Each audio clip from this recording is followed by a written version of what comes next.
Yeah. I love my HBCU.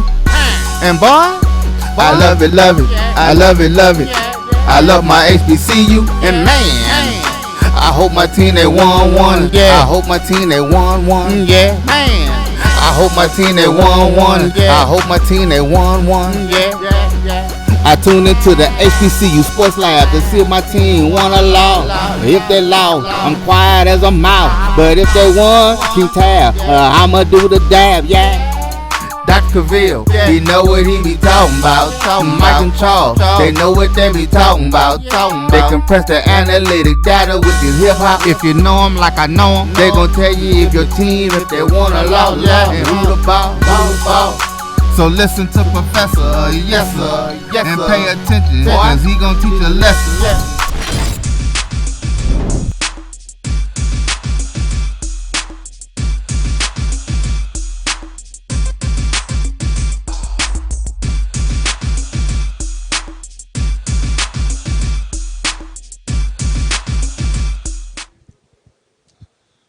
Good morning and live again from Birmingham, Alabama, here for the 2022 SWAC Football Media Day. It's the BCSN GameTime Show, live on the Black College Sports Network and HBCU League Pass Plus. I'm Brian Fulford, and joining me right here now, Charles Bishop of the pregame show and Dr. Cavil's Inside the HBCU Sports Lab. Of course, Carlos Brown of the Carlos Brown Show, and the doc himself, Dr. Kenyatta Cavil of Dr. Cavil's Inside the HBCU Sports Lab. Gentlemen, how's everybody doing this morning? Doing well, excited to be here. Yeah.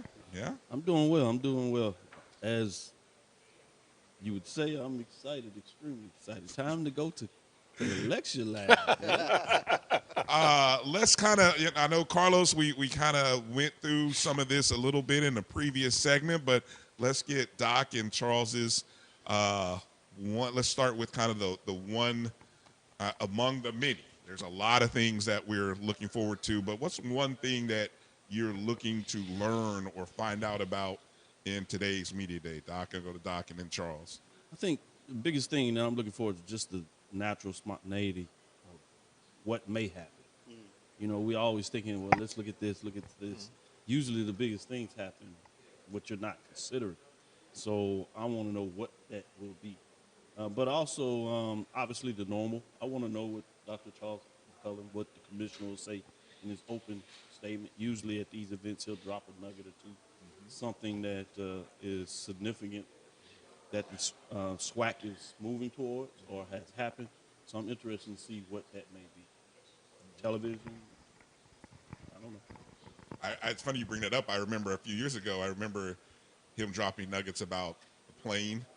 I remember this was like right before the 100th anniversary, and then, of course, COVID hit and kind of ruined a lot of plans. But it's funny you brought that up. That just flashed in my head. I was like, yeah, I remember there was this plane announcement, and the whole room was like, what, a plane? It's like, yeah, so how about you? Yeah, I think Doc touched on it, the spontaneity of what the coaches might say. I mean, we get some nuggets that come out of the SWAC Media Day every year, and it keeps Twitter abuzz for the next 2-3 weeks, so you know that's going to happen. But you know, with as much I guess turbulence that you have in the transfer portal, teams churning their roster, you kind of get an introduction into the 2022 season, and you kind of get some insight into who's on the roster. So you know, kind of looking forward to that, and then of course, you know, the predictions of, you know, first through last, that always generates buzz. And then who makes the first and second team all-SWAC team, because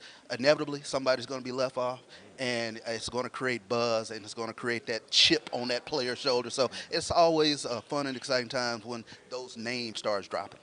Yeah, I think with the preseason first and second place teams, I remember Dr. McClellan saying usually you get sort of the carryover from guys who won the awards at the end of the regular season. But I'm interested to see, obviously with the transfer portal guys leaving, how that looks. You know, I didn't do the numbers to see how many guys that were, you know, on that first and second team from, when was that, November? of last year. How many guys are coming back? And everything's been so fluid. Yeah. So it's like, okay, what's that going to look like? As we think about, obviously, a year ago, Coach Prime was the big the big star in the room, so to speak, being the newcomer. This year, you could arguably say maybe it's Hugh Jackson. But I'm wondering, is there a coach, and I don't know, how many new coaches do we have this year? Anybody? I think 4, if I'm Four not new mistaken. coaches? Yeah. Especially if you count Oh, it. yeah, I was Yeah, going to say, are we no, counting no. Dooley as one of the 4? Yeah. Well, I guess moving from one school to another. Okay, in that Yeah. case, 4. Okay, so is there a coach that is, when you think about these things at Media Day, that maybe is under the radar a little bit, or kind of is going to play things, real vanilla, but at the end of the day, he's just chomping at the bit to just get after some people? Is there anybody you can think of that might fall into that category? I know one. I know one. Who won't say it? Who won't say I it? say it, Coach Dooley. Okay. I have experience with Coach Dooley when he was at Prairie View. I mean, he's really low key. Yeah. In front of the camera, in interviews, and just his nature.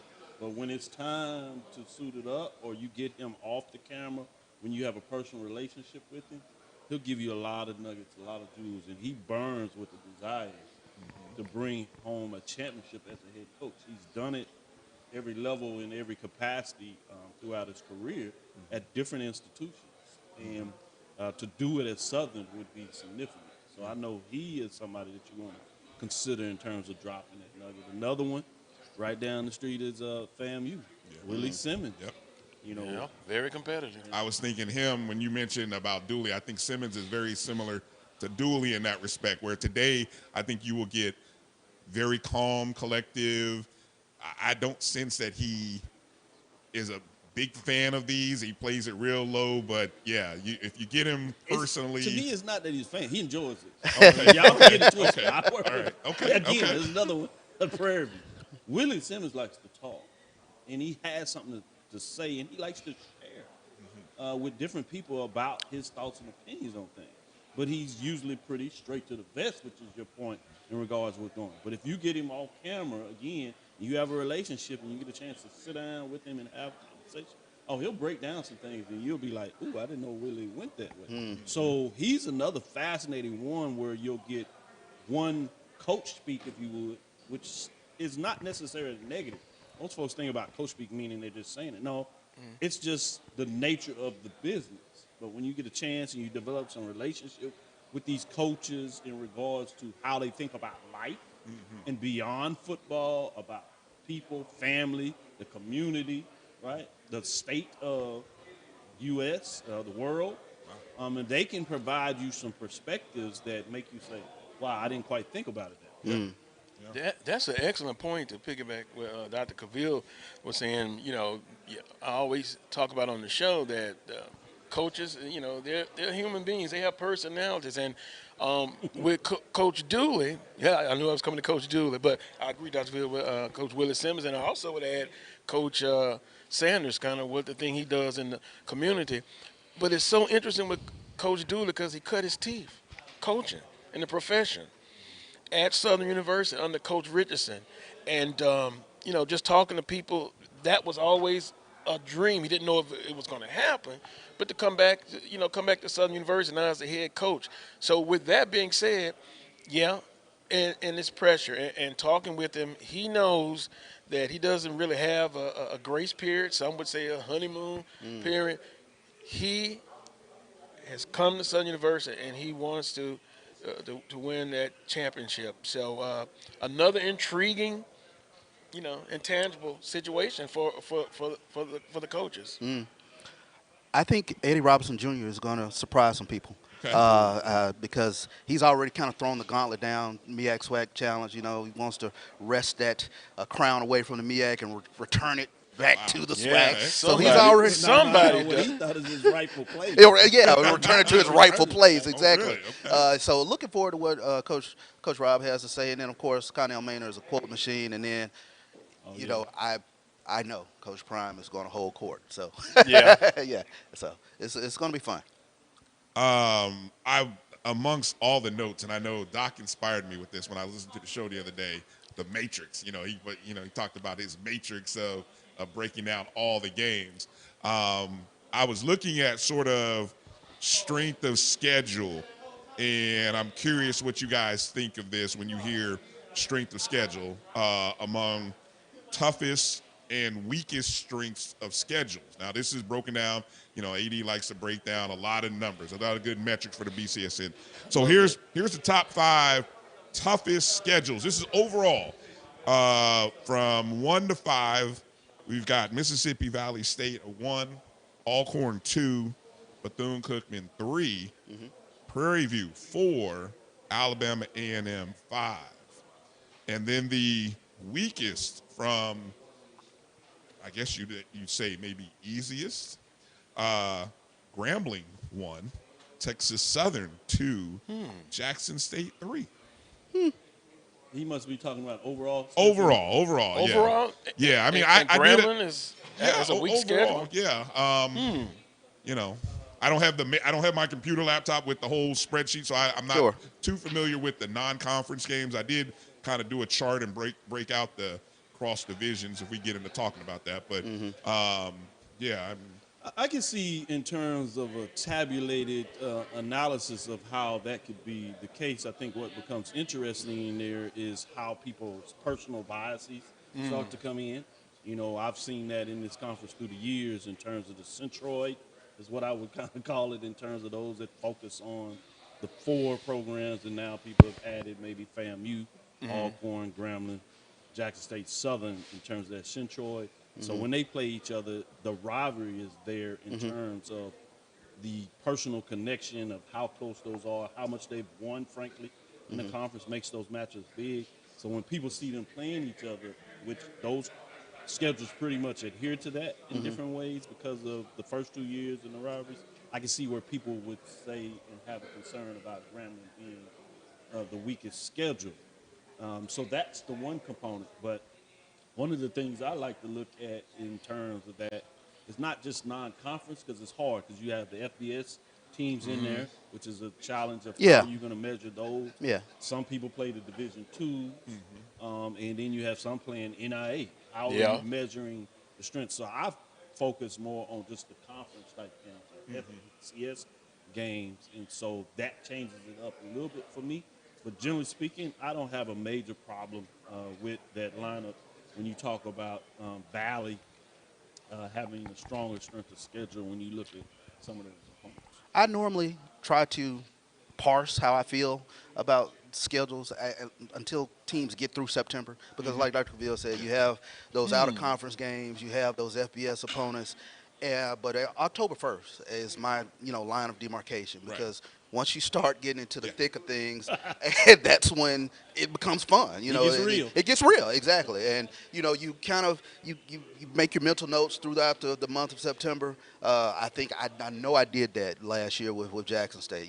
Interesting win against FAMU, beat Tennessee State, and now at the end, and I think fandom kind of kicks in like, they really are who they said they were. So, and I think, that sort of is a slow build, and then you get into October, and then things kind of break out the way they can, hopefully, these predictions break out. and boy, October has been tough for a lot of teams, but you talked about Alcorn State and Stephen F. Austin at home, and of course it's non-conference, then the FCS in the top 10 preseason, and then you have McNeese State with a new coach, but traditionally tough, and then Tulane. So, to Charles's point, I think you have to look after the first month, because a lot of teams playing a tough non-conference schedule, they may be a better team, but their record may not reflect that. Yeah. And then like Southern University, Florida Memorial, then the next week LSU. Hey, you're going up and you're going down. So a good indication, I guess, is later in the month. As we in our room. Yeah, in our background, I think we might even get an early. Maybe he'll drop a nugget. Drop a nugget early. Well, we're able to get in. This is why we do. This is why I wanted to do the morning show. 'Cause, we get a chance to possibly get Dr. Charles McClellan in early as he gets ready to take a seat. Man, I know one thing. Oh, yeah, because he's going to be busy, a He busy look guy. clean. He looking clean. Yeah, Wait till y'all definitely. see the commissioner. He look Definitely. clean. There he is. There he is. Good morning, Doc. How you Morning. doing? Doing very well. Thanks for being here. Yes, and thank you for having us. How you feeling this morning? It's a big day for the SWAC conference and these 12 football schools. No, feeling great. This is a great day for the Southwestern Athletic Conference. 12 football schools, over 220 media. So very excited about that, and it just shows the growth and the strength of the Southwestern Athletic Conference that many people are interested in what we're doing. What are some of the things that you look at? Obviously, you want to wait until you do your address, State of the SWAC. But just give us an overall framing. How do you put that together? What things do you consider when you start working on what you're going to say to the people about the State of the SWAC? Well, you know, when we first started, that really wasn't the intent. When I came out my first year, I kind of did it, and it seemingly worked, and we've continued to do so. And we've kind of went somewhat on a media blackout over the last 2 months because we didn't want to give away a lot of the things that were going on. But what we want to do is reflect on the past, and then talk about where we are and where we're going in the future. And the future is significant for us. In my opinion, I watched the media days of the SEC. I watched the WAC media days. I watched the Southland media days, and everybody kind of said the same thing. This is the greatest time in our history. This is unprecedented. So I'm going to try not to use those words, but this is the greatest time in our history, and this is very unprecedented. When you look at the growth, when you look at the maturity of the SWAC, when you look at our coaches, you know, hopefully you'll be able to put up the media guide and you look at those legendary coaches, not just from a playing perspective, but just from a coaching perspective. It's extremely significant.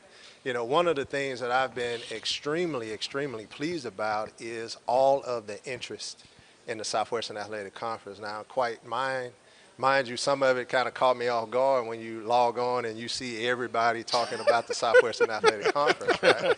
But that's a good thing. That means that our brand is there. That means that our brand is growing. And my responsibility is to continue to grow that brand and continue to put a really good product, you know, out there, not just from a football's perspective, but a 18 teams perspective. Excuse me, an 18 sports perspective. And, you know, we know that the transformation committee, we know there's going to be a lot of changes in the NCAA. We know, you know, conference realignment. I saw the Sports Illustrated article about super conference. You know, you have all of those things. And I'll end by saying this. I remember in my management class back at Prairie View A&M University, one of the things that I loved to work on was that SWOT analysis. Your strengths, weaknesses, opportunity, and threats. Yes, and I can tell you 30 years later, it has really paved the way in order for us to kind of stay ahead because we have strengths, we have weaknesses, and we definitely have threats and a lot of opportunities. So this state of the Southwestern Athletic Conference will address some of those issues. All right. Well, I know you're very busy this morning. I appreciate you taking a few minutes to stop by. Maybe after things get going, you'll stop by. And oh, you want me twice? I mean, you know, I know we got more questions. I'm sure a lot of people do, but I appreciate your time. You want? And also, Dr. McClellan, congratulations definitely. On being vice chair and then chair of the basketball committee. And my just quick, simple question will be this: what do you enjoy the most about this day? I know it's been a lot of preparation, but what's the most, what you enjoy about this day? Well, this is the official kickoff of football. We're in the South where football is king. We set attendance records last year. When you look at our models and when we got the numbers, there were actually more people that watched some of our games on ESPN Plus than watch games on ESPN2. So when you get those types of numbers, when you get that type of interaction and excitement about the Southwestern Athletic Conference, days like today is hard to sleep because you're getting ready to open this thing up. And again, this is going to be an unprecedented year. You're talking about Eddie Robinson at Alabama State, a SWAC legend, somebody that did great things, played with Steve McNair, came back to his alma mater. He didn't have to. I don't want to put Eddie's business out on the street, but Eddie got plenty of money. Eddie don't need to come coach, right? Eddie did this because he loves his alma mater, Alabama State. Then you talk about Hugh Jackson Grambling State, the Grambling icon, the name of Grambling. And then you have somebody like a Hugh Jackson.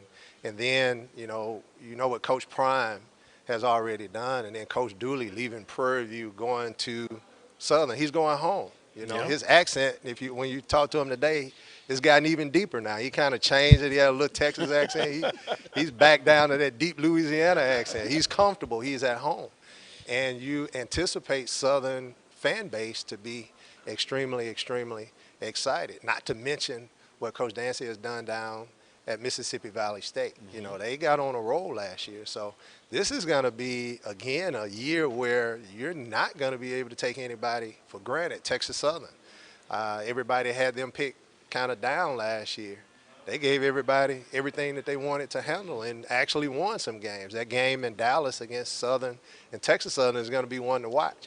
So you would remember that one, Dr. McClellan. Yeah. Well, by the way, but you're true. It's true. Banks called me, although the officials took a long time. The ball was spotted right, so don't blame it on the officials. Hey, for the record, congratulations, Texas Southern. They won. Yeah. So from that perspective, this is a very, very exciting time for us. This kicks it off. And, again, I don't want to use those same adjectives that the others have used, but this is truly going to be a special year for us. All right. Thank you again. We're going to take a short break and come back. You're watching the BCSN GameTime Show right here on the Black College Sports Network and HBCU League Pass Plus. It's never too early to plant the seed, to share the tradition, and instill a sense of pride in your HBCU with your little ones. HBCU Pride and Joy Children's Boutique helps you share your school spirit with a wide selection of adorable kids apparel and accessories officially licensed from your favorite HBCU. Visit hbcupridejoy.com and follow us on all social media at HBCU Pride Joy on Facebook and Twitter. Charmin Ultra Soft has so much cushiony softness, it's hard for your family to remember they can use less. Sweet pillows of softness. This is soft. Holy Charmin. Oh, excuse me. Roll it back, everybody. Sorry. Charmin Ultra Soft is so cushiony soft, you'll want more, but it's so absorbent, you can use less, so it's always worth it. Now, what did we learn about using less? You gotta roll it back, everybody. We all go. Why not enjoy the go with Charmin? From novice to aficionado, find yourself here. High quality cigars plus personal customer service. Slow Burn is Waco's only mobile cigar lounge, featuring a meticulous, curated collection of premium cigars. Visit our website, www.slowburnwaco.com. That's www.slowburnwaco.com. Nope. Nope. Come on, him? Ooh, I like him.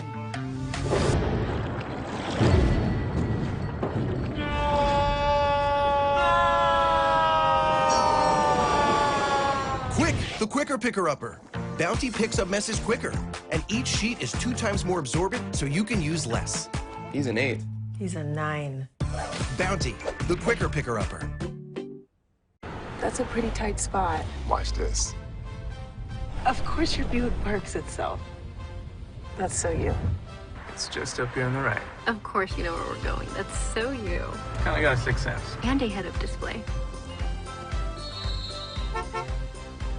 They're here. Hit the field, warm up. You brought all these players in your Buick? Yeah. So you. It is. There's a Buick that fits your life, because at the heart of every Buick SUV is you. Are you ready? It's time. The inaugural Urban NerdCon is coming to Montgomery, Alabama, July 29th through the 31st. Blurs, nerds, and geeks from across the universe will converge on the capital city to see celebrity guests such as The Last Dragon, Timok, Megan Tandy, and voice actor Dave Fennoy. Hey, how you doing? I'm voice actor Dave Fennoy with a shout out to all my geeks, freaks, and urban nerds. Just want to let you know I'm going to be there and I want to meet you at the Urban NerdCon Gaming and Cosplay event. It's happening July 29th through the 31st in Montgomery, Alabama. Hope you want to meet me as much as I want to meet you. So join us by visiting theurbannerdcon.net for ticket and vendor information. This will be the premier Blurred event in the universe. stories. Everyone's Con. See you there. You see,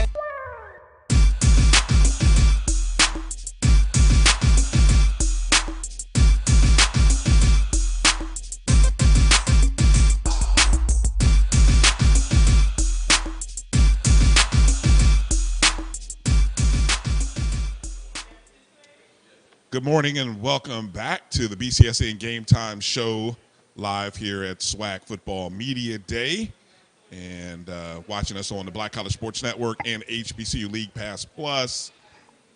AD Drew back in with us, Carlos Brown, Dr. Kenyatta Cavil. Of course, we appreciate Dr. Charles McClellan for taking a second to come and talk to us, so it'll be real interested to see what those comments will be. Coming up a little bit later this morning before they actually start the show, we'll kind of get into our predictions for this. Of course, you know, we like to run predictions. Who doesn't like to run predictions, you know? God, this is what it's all about, right? Predictions sure to go wrong. From last year, so I need to focus. I need to focus on now. You guys got to leave Carlos alone. All right? I can't wait till I talk about my predictions. I did my math. I told you my matrix. And see that is fun. And see, I did mine too. What it came out of it surprised me, so I can't wait to talk. I'm curious. It'll be a little different, so I want to see what people think. I want to see if yours and mine are along the same line, because I've got a couple of interesting matchups and a couple of November 19th games that I think are going to be interesting. It's the last Saturday. Look, as we talk about the schedule and, of course, the non-conference, looking at the season, there are only 2 weeks when all 6 teams are playing against each other. That's week 10 and week 11. Those are the... I think that's down 1 from last year. It is. I think there were 3. Late in the season. And then there are 2 weeks when you have 10 of the 12 playing, and that is week 5. Actually, there's 3 weeks. Actually, there's 3. No, excuse me. Check it now. 4. So you have week 4, week 5, week 6, and week 9 when you have 10 teams playing. So maybe that's I think that might be the difference from a year ago where they had 3 of the full schedules, and I don't remember there being. They had 1 less. Yeah. So the schedulers put together. You got 4, which is pretty good. I think.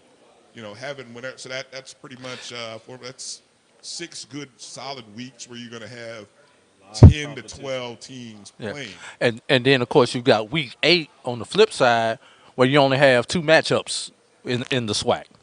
In addition to week 2 where there are no SWAC games. Yeah, and I feel like week 8 is right in that middle of the season where everyone's going to take a chance to kind of evaluate. And that's a lot of people's bye week too. Yeah, well, that's a good time to have it, right? People are going to evaluate where you are, what you've done, and then here we go down the stretch run. These last 3 games are going to make or break potentially what happens. Yes. Midterm. There you go. Exactly. That's our midterm show. So. Yeah, a lot. If that's our midterm show, is this a field trip? Is this field work? How would you classify this? Is this just a professional development conference? How do we classify this? So when we turn in our timesheet and our internships reports, how do we classify this? Exploratory learning. Exploratory learning. Okay. I would agree with that. Doc, love it. Okay, one of the other matchups, cross-division matchups, always key.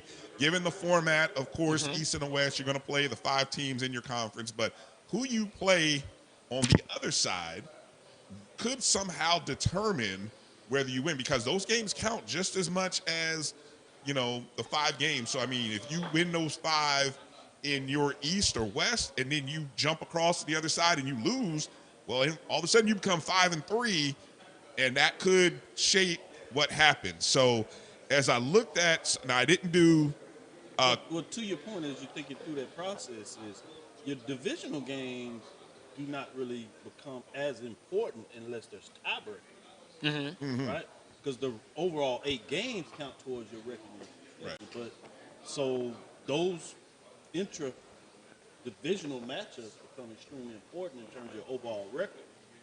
But so it's fascinating to see how those play out. One other thing, speaking of tiebreakers, when you have a three-way tie, and then there's that common opponent that may be a cross-divisional opponent, that also may be the difference in a three-way tie, where A beat B and B beat C and C beat A. You know how that goes. Okay, so when we start thinking about, let's start on the eastern side, think about the western side. Now, the one caveat to all this is Jackson State this year actually plays 9 SWAC opponents, but only 8 of those are counting. So they do play 4 of the 6 from the west. The one game that doesn't count is the Grambling State game. I believe that's week 3. I believe, yes. Week 3. I mean, just first off, think about that start for Jackson State. I mean, the Orange Blossom Classic in week 1, Tennessee State in week 2, and Grambling at home in week 3. I mean, that's a heck of a 1, 2, 3. All except for Willie Simmons, but obviously in terms of what he brings to the table. But the other 3 coaches, in terms of they're all NFL caliber coaches or players in those matchups there. So it's going to be fascinating to see how that works out. Definitely. And so Jackson State, they're home against Southern. They're on the road at Texas Southern and at Alcorn. The other school in the East that travels 2 of their 3 is Bethune-Cookman. They host Grambling, and then they're on the road at Prairie View, and then they're on the road at Alcorn. Homecoming. Yeah. That's going to be interesting. They want a little payback in terms of what happened. Got a chance to catch up with Coach yesterday as you come in early. You purposely do that to kind of scout coaches again when you get them off the record and you talk to them on the table. And this is something I'm sure that he wouldn't mind sharing. When you talk to Coach, he didn't feel good about the way last season went. And so obviously you have all the things that people don't want to talk about and not playing that previous season. We talked about all the issues that were going on at Bethune-Cookman in terms of financially putting that team in a position to be successful. Well, that's not the case this year. So it's going to be interesting to see, do you get some bounce back from Bethune-Cookman?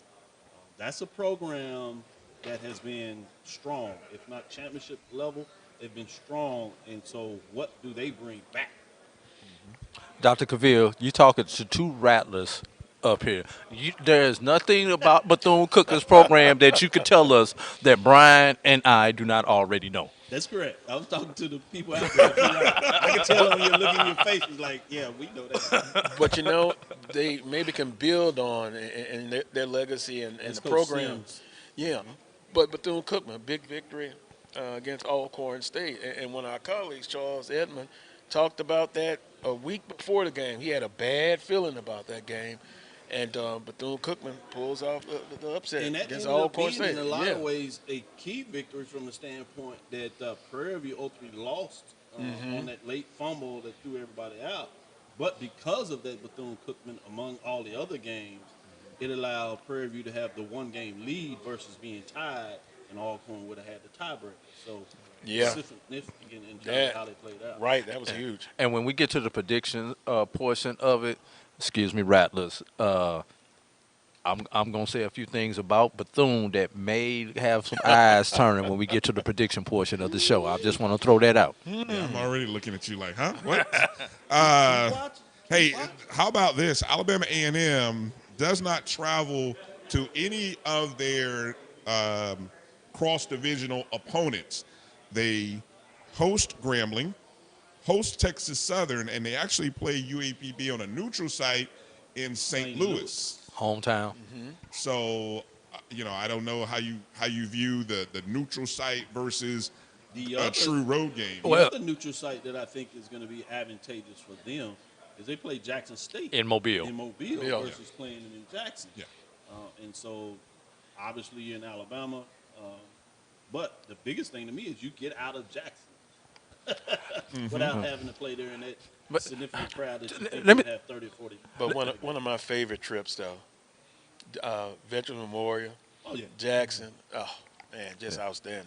Let me say 2 things about those neutral site games for Alabama A&M. Ironically, for the people who live in Huntsville, it's actually a shorter trip to Jackson than it is to Mobile. So keep that in mind. And Jackson is closer to Mobile than Huntsville. So keep that in mind when you think about this. And then number two, the game in St. Louis, UAPB has drawn tremendously well in the various classics that have been played in St. Where is specifically in St. Louis. UAPB is almost the pseudo classic team for St. Louis. Two teams have played there more than anybody else in whatever the classic has been called, because it's changed names 2 or 3 times. UAPB and Tuskegee. And there have been times that those two have matched up in St. Louis, and those two are usually the two biggest draws in the St. Louis area. Yeah, great point when you talk about that. It'll be interesting to see in terms of those matchups. Although you talk about the distance there, obviously you have many more fans of Alabama A&M in Mobile around that area. So it's going to be fascinating to see what that attendance looks like. You know Jackson State's going to travel.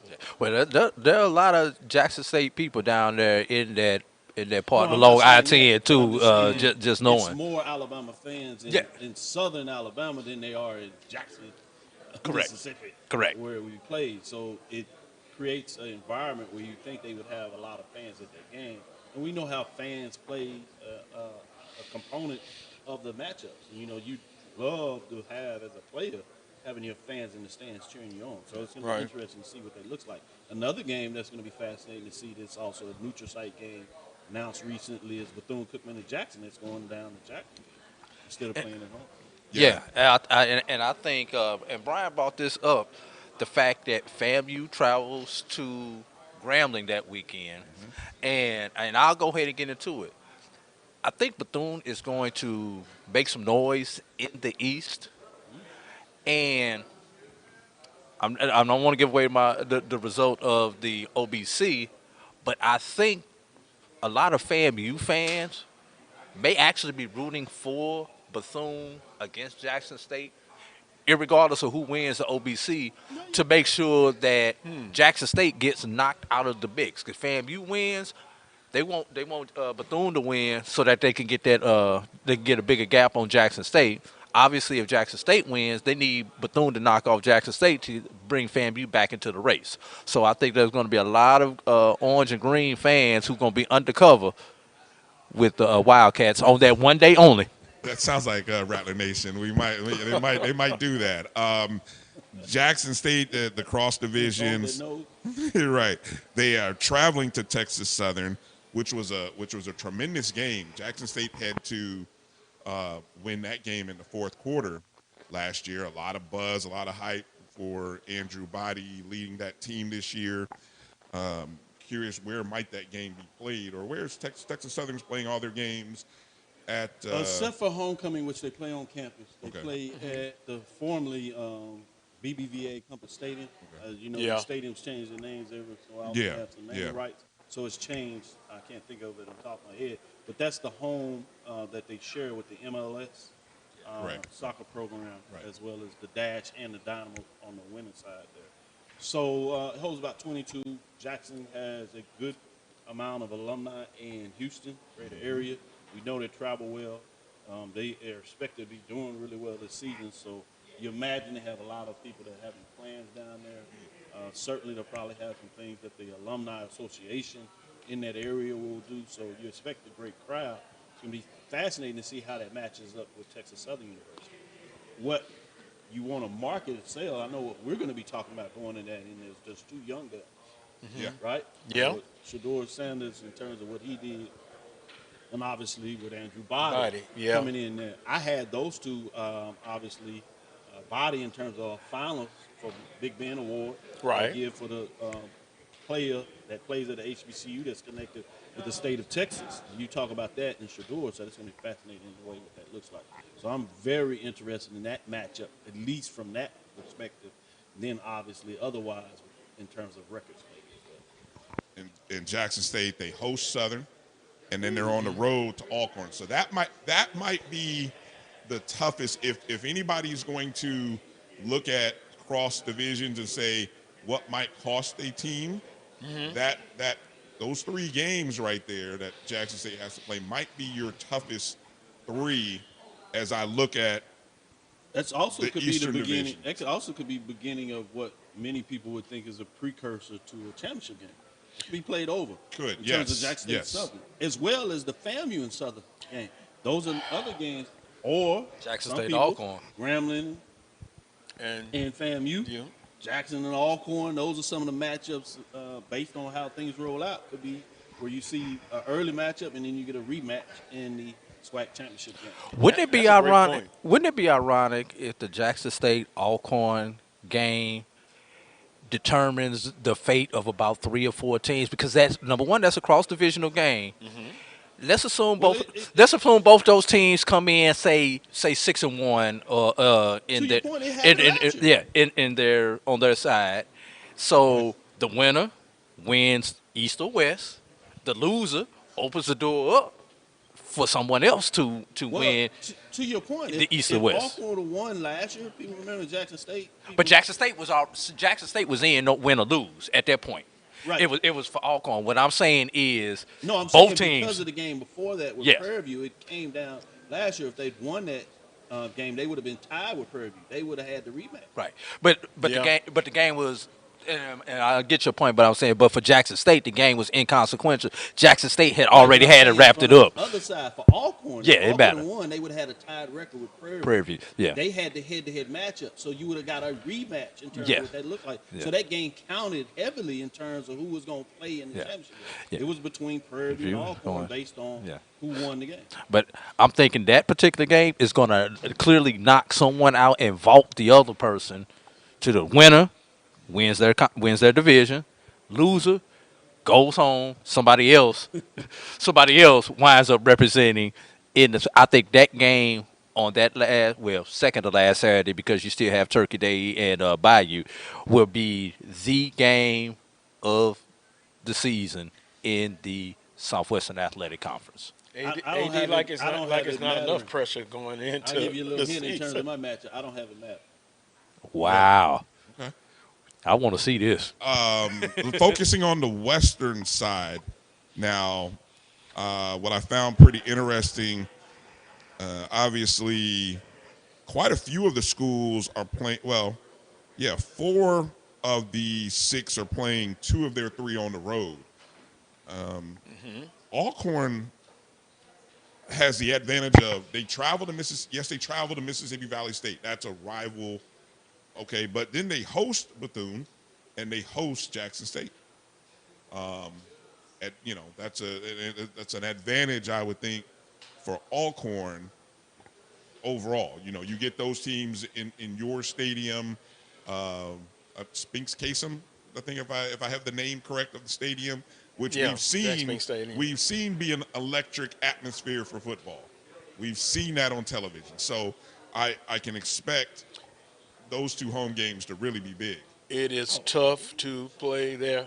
You would agree with that, Dr. Cavil, and I definitely wouldn't know. I mean, it one of the top venues, atmosphere. No doubt. Yeah. And when they're rolling, which they've had over the last 6-7 years, seems like the last decade, when they get to going, it's a tough place to come in there and get a victory. Very tough. Southern, of course, travels to Jackson State. They travel to FAMU. And they host Valley. Grambling travels to Bethune. Now I don't know if I may have wrote this wrong. I can't believe they would travel to Bethune and FAM. I think I may have wrote that wrong. Who is that? Grambling. Are they traveling? They're not. No, they're traveling to Alabama A&M. That's what it is. And they're hosting FAMU, traveling to Bethune, hosting Alabama A&M. Yes. Is what they're doing. And then, of course, Prairie View, at Alabama State, at Mississippi Valley State, hosting Bethune. I know it mentioned a little bit about Alcorn in terms of some of those non-conference games, FCS opponents. Another one to watch is Prairie View. They have an opportunity to help the conference in terms of making a statement, alluding to earlier. They have Connell Word on the schedule. They have Lamar on the schedule, as well as Abilene Christian. So it's going to be fascinating to see what they're able to do. 2 of those games are early in the season, and then you get a little midway through, and they get a surprise matchup with Lamar it's going to be fascinating what Prairie View is able to do in terms of those type of games, along with Alcorn that you mentioned earlier when we talked about those matchups. Kind of going back just a little bit, but it plays into what you're saying with these divisional, interdivisional matchups in the conference games when we start breaking that. What does that look like, not only in terms of strength of schedule, but also in terms of the conference being able to make a statement in terms of where they are moving forward? And to me, that's one of the most important. The last part that you said when Alcorn, Stephen F. Austin, McNeese, and credit to Prairie View.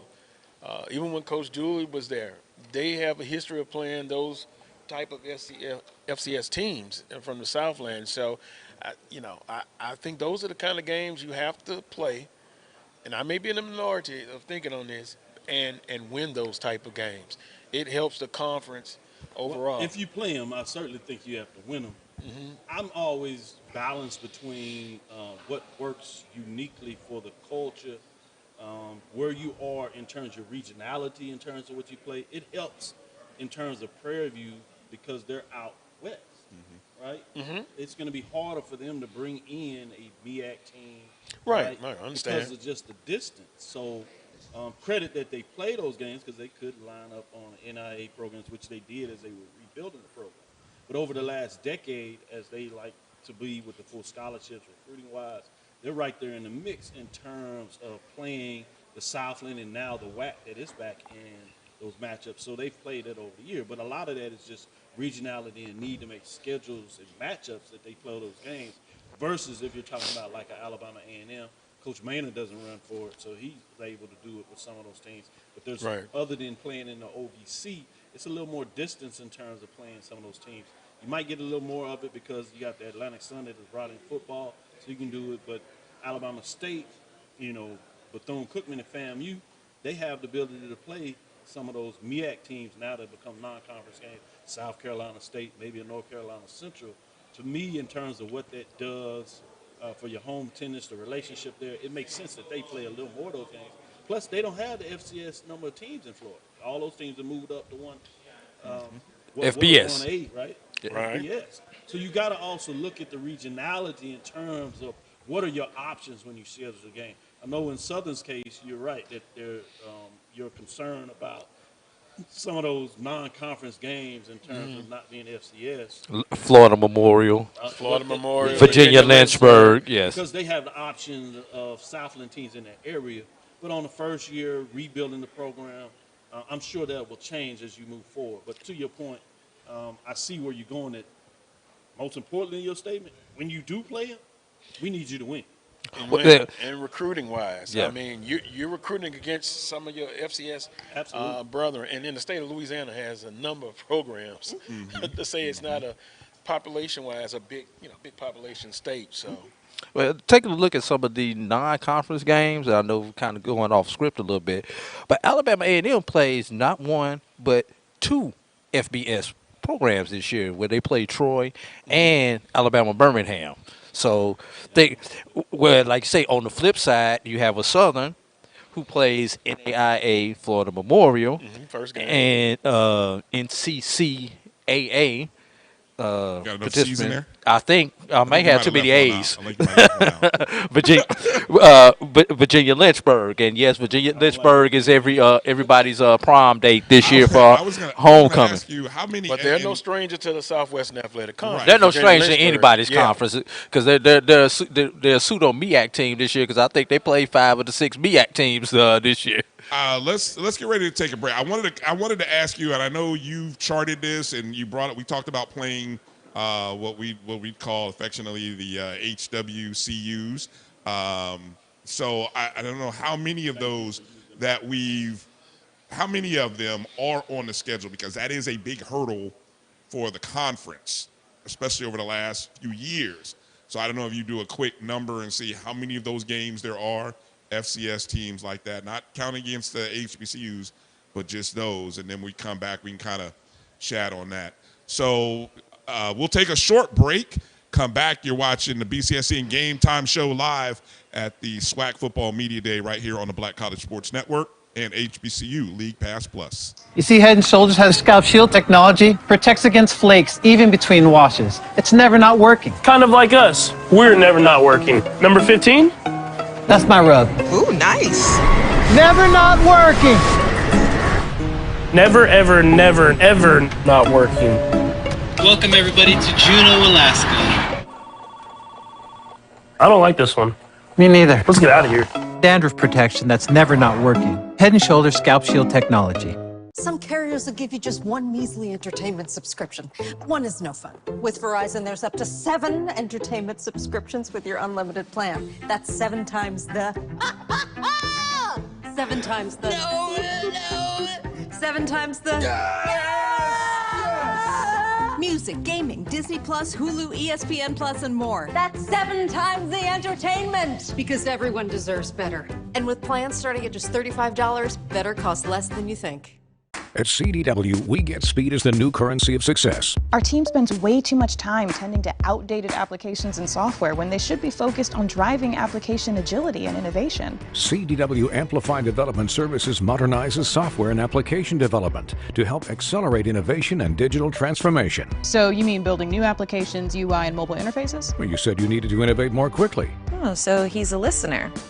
To do more at scale, trust CDW Amplify Development Services. This is the Dean of the College of HBCU Sports, Kenyatta Cavil of Dr. Cavill's Inside the HBCU Sports Lab with Mike Washington and Charles Bishop. Come mix it up in the lab where the course lecture is in session every Tuesday from 6 o'clock p.m. Central Standard Time on Facebook Live, YouTube Spreaker, or the BCSN app. As we discuss all things about the HBCU sports culture, including exploring the week that was in the sporting HBCU diaspora, as well as the upcoming week of HBCU sports. With me, the Dean, the College of HBCU Sports, on Dr. Cavill's Inside the HBCU Sports Lab with Mike Washington and Charles Bishop. Course lecture dismissed. Oh, that spin class was brutal. Well, you can try using the Buick's massaging seat. Ooh, yeah, that's nice.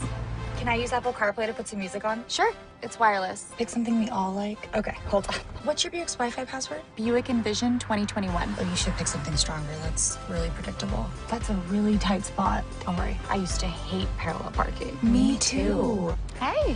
Really outdid yourself. Yes, we did. The all-new Buick Envision, an SUV built around you. All of you. Time to call it credit.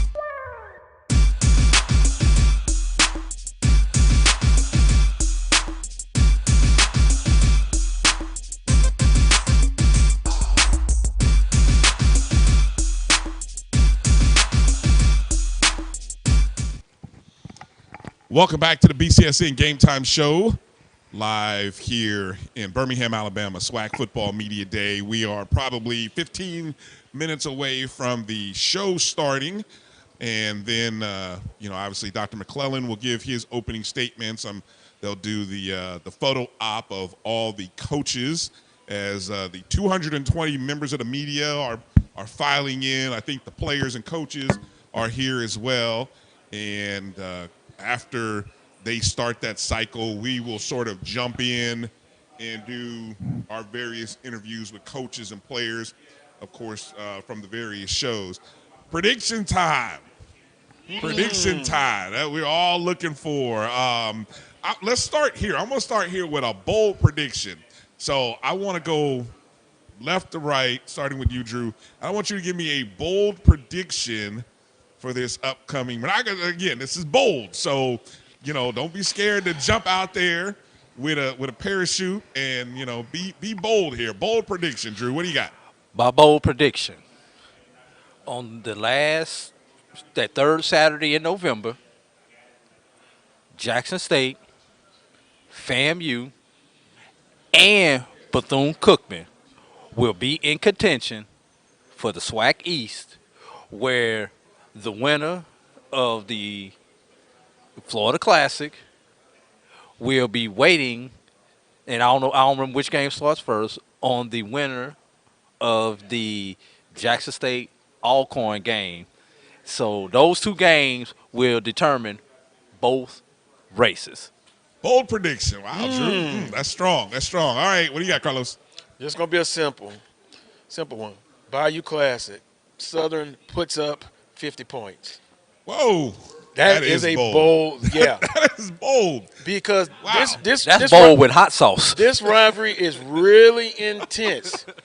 It has been upped 150 degrees. Carlos, that's bold, man. That's a bold one. And he wants to be careful, but I can say it. And a lot of that is because of some of the recruiting trails. Oh, yeah. Things that have well, happened. Dr. Cavil, I'll be objective, Dr. Cavil. And the way they have. That's why I wasn't going to let you allow you to have to say it, because I don't want them, they can come the emotions. And get me in my lecture. But because of how some things have happened on the recruiting trails, we'll say it at least at that level, has made it intensify with the coaches. That is fascinating. That is an understatement. All right, Doc. Bold prediction. Who do you got? Bold prediction is going to be the game between Alabama A&M and Jackson State and Mobile. I think that's going to be the one that's going to you're going to see as an upset in a lot of people's eyes. And why it's going to be very bold when you break down these predictions. I'm going to show you what that does to the finish of the regular season based on that matchup. All right, my bold prediction, I gave one of them out yesterday, that somebody will come out winless in conference play, okay? Whoa. I've got a feeling someone will come up winless, and I'm doing that based off my matrix, my schedule, not necessarily, Drew, our predictive analysis. So I want you to know that. I'm telling you a little inside secret there. And the other thing I'll say, bold prediction, nobody will have 9 overall wins. I'm going there. I think 8 is a max number.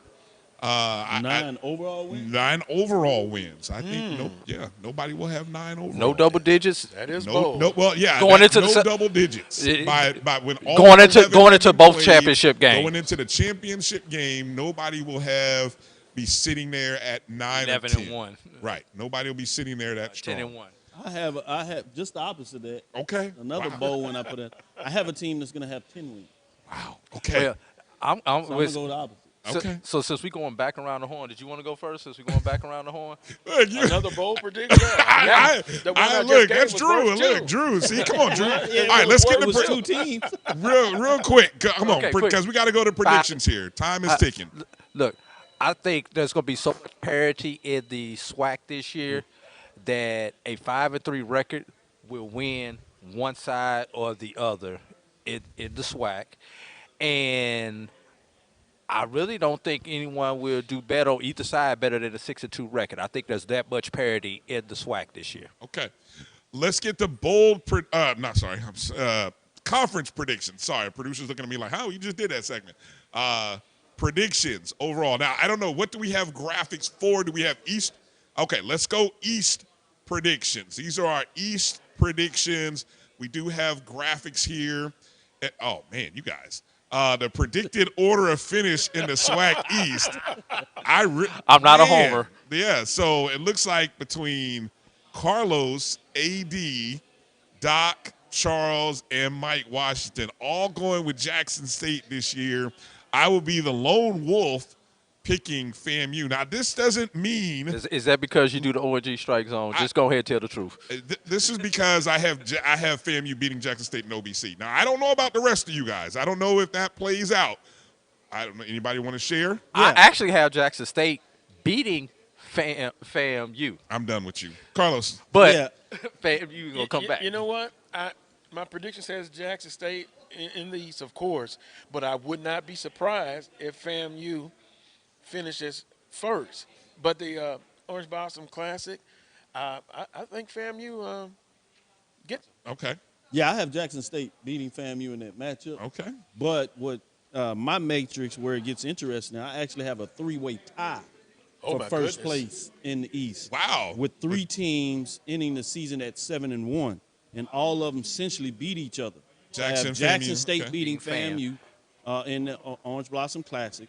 I have FAMU at home defeating Alabama A&M, but I have Alabama A&M beating Jackson State in Mobile.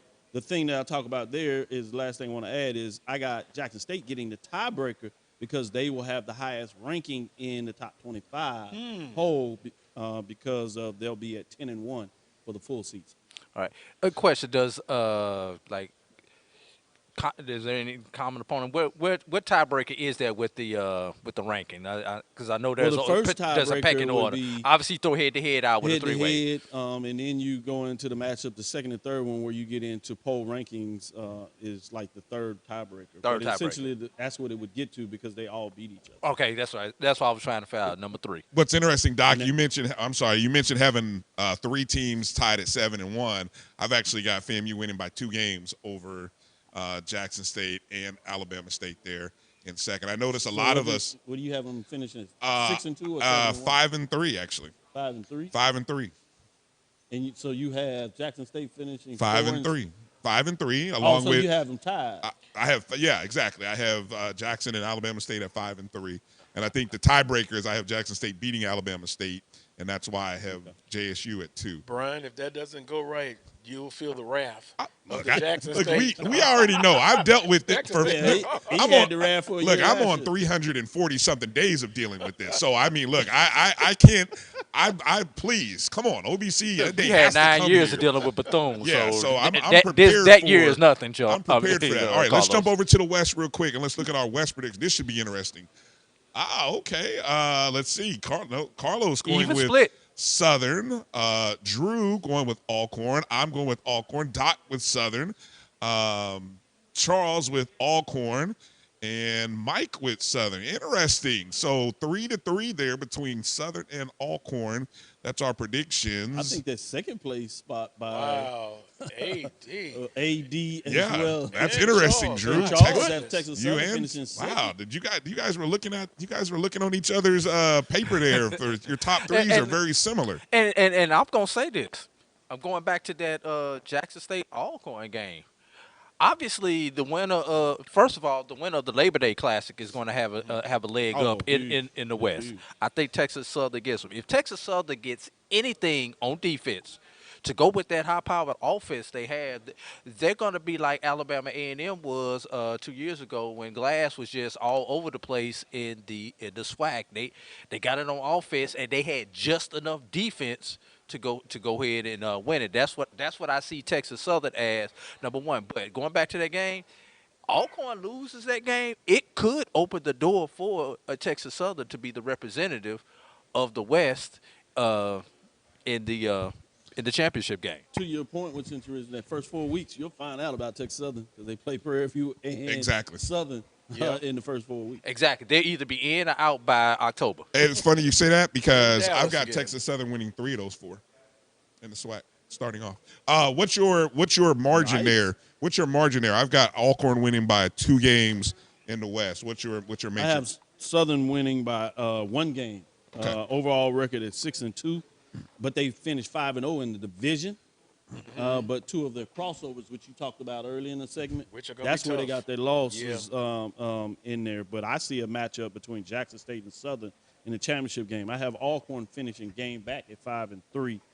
Then the bottom falls out in terms of Texas Southern. Based on your championship matchup, who do you have winning it, Drew? Obviously, I went with Alcorn. Over Jackson in the championship. Oh, I'm sorry. We're talking about the We're talking about championship East versus game. West. Based on your predictions, I'm going to go with Jackson State in an instant classic. Okay, Carlos. Southern and Jackson State, of course, and they'll play twice. Well, and if I'm wrong.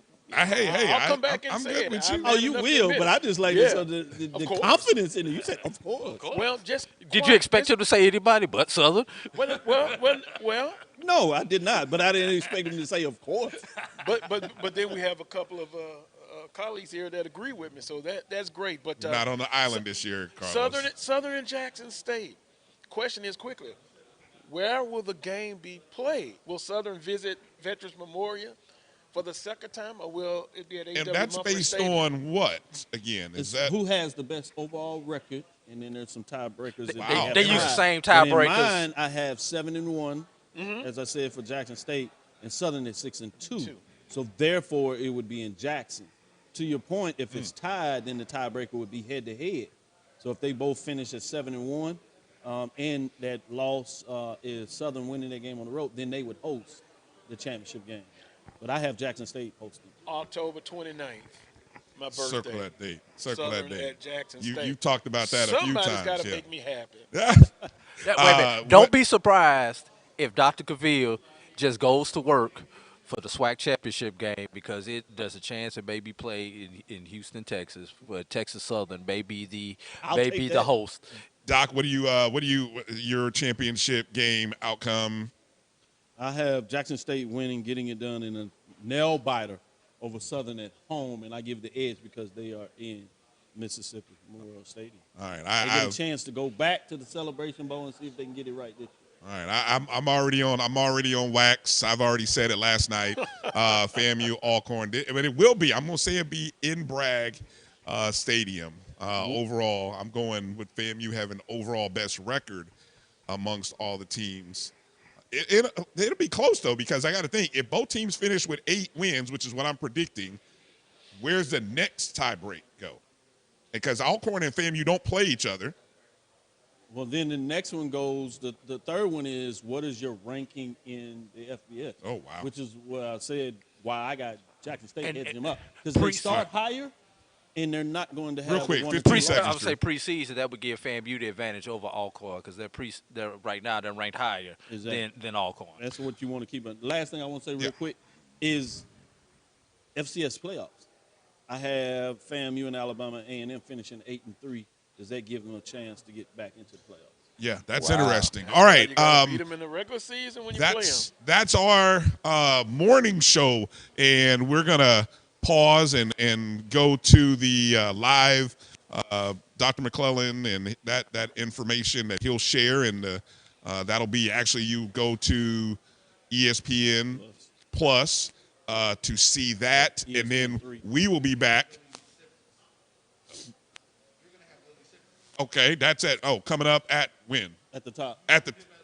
Okay, so at 11 o'clock Central, that's 11 o'clock Central, noon Eastern. No, that's when he's on stage. I don't. Look. Okay, so we'll have Coach Simmons coming back soon. after the break. After the extended break, we'll talk to Coach Simmons. But if you want to go catch Dr. McClellan's opening, you can go do that. Put up two screens, 2 monitors. You guys know how to do it. One on the iPad, one on the PC, the other one on the big screen in the living room. Let's get out of here. Appreciate you guys for tuning in, watching us on Facebook, YouTube, wherever you are. Make sure you hit the thumbs up, like button. Go share. Let people know the Black College Sports Network has you covered. Make sure you can also find us on HBCU League Pass Plus. All right. That's going to be it for this segment. Let's go to a break. We'll be back on the BCSN GameTime Show.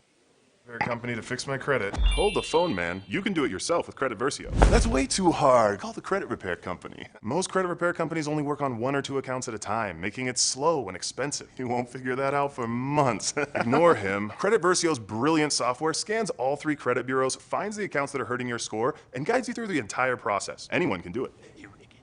Let's fast forward and see the results. Wow, I fixed my own credit and saved hundreds. You can do this. Visit creditversio.com.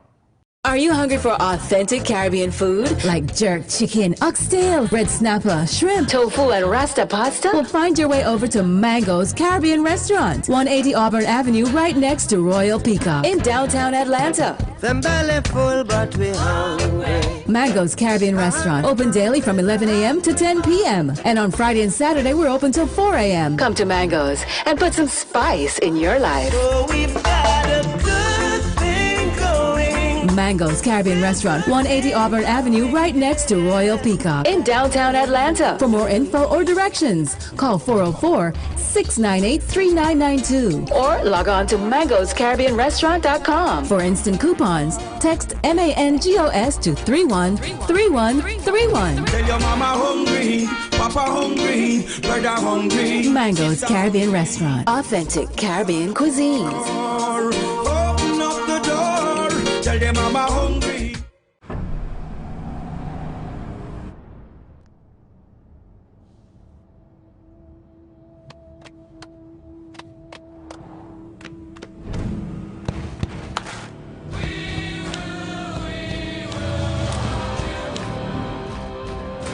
The new GMC Sierra with hands-free driving offers the most advanced and luxurious pickup in its class.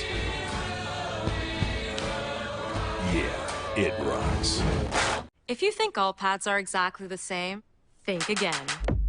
This is Always Ultra Thins reinvented with the Always Triple Protection System. This pad wicks gushes 90% faster, absorbs even more so you can feel dry, and locks odors in. Rethink your pad for up to 100% leak-free and odor-free comfort with the totally reinvented Always Ultra Thins. This is always like never before. For 200 years, Montgomery, Alabama has been making history by people who had the courage to stand up for change. Today, this riverfront city has been reborn, embracing the past and looking forward to the future. From the National Memorial for Peace and Justice to the stage of the Alabama Shakespeare Festival, this is where history was and is made. We are proud to call Montgomery home, and together, we can be the change. It's never too early to plant the seed, to share the tradition, and instill a sense of pride in your HBCU with your little ones. HBCU Pride and Joy Children's Boutique helps you share your school spirit with a wide selection of adorable kids' apparel and accessories officially licensed from your favorite HBCU. Visit hbcupridejoy.com and follow us on all social media at HBCU Pride Joy on Facebook and Twitter. Charmin Ultra Soft has so much cushiony softness, it's hard for your family to remember they can use less. Sweet pillows of softness. This is soft. Holy Charmin. Oh, excuse me. Roll it back, everybody. Sorry. Charmin Ultra Soft is so cushiony soft, you'll want more, but it's so absorbent, you can use less, so it's always worth it. Now, what did we learn about using less? You gotta roll it back, everybody. We all go. Why not enjoy the go with Charmin? From novice to aficionado, find yourself here. High quality cigars plus personal customer service. Slow Burn is Waco's only mobile cigar lounge, featuring a meticulous, curated collection of premium cigars. Visit our website, www.slowburnwaco.com. That's www.slowburnwaco.com.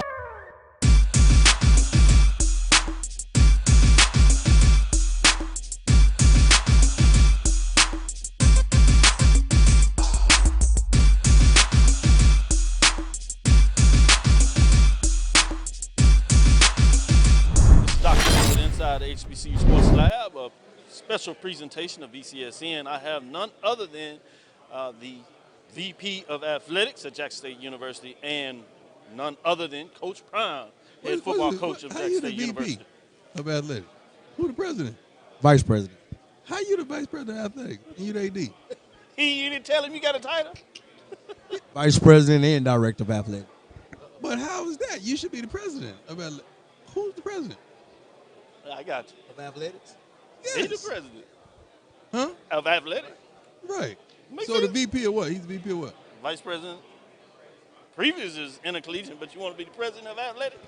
I'll put it right here. We'll start it right here today. I thought that was we the have title. none other than Ashley Rouse, straight up, I the thought that was the president title. of athletics at Jackson State University. That's what it should be, shouldn't it? We'll stick with VP. Oh, you How you the VP? I'm sorry, I ain't know that. That don't even make sense. How the AD the VP? Who was the president of athletics? I don't know who. I'm straight up. No, I I'm understand really, your point in I'm- terms of if you are over that organization, you are the president of that organization. In this case, it's athletic, the Department of Athletics. Right. You're the president of the Department of Athletics. Man, okay, let's go. This is, All right. man, With that, let's start it off. I don't Doing understand big that. things at Jackson State. We know that no matter what title we want to give these individuals here, that's without a doubt. We had a recent cover, Sports Illustrated, where Yeah. your son is on there, #1 recruit. Talk to you a little bit about that. How did it all come to fruition? We have a wonderful agency of representation with Constant Sports and SMAC Entertainment that's been partnering with me for over the last 2 decades. And they make things happen, just like they made things happen with The Rock coming on campus to hold the tryouts there. They made things happen with several different entities, Pepsi and so forth. It's some wonderful things happening in Jackson State due to relationships, and we're very appreciative of that. Certainly. Let me go to you, Ashley. In terms of these relationships, all the things that are going on in Jackson, a lot of things you're building. What culminates as it comes to the SWAC 2020 Football Media Day? What is on your mind right now? You know what's on my mind right now. We're getting ready for fall season. We're getting ready to support our kids, support my coaches, getting ready for camp. It's no vacation right now. We putting things in place to make sure that our kids can be successful, make sure that our coaches will be successful. And for me, it's all about our coaches and our student athletes. And we got to make sure that we continue to put things in place.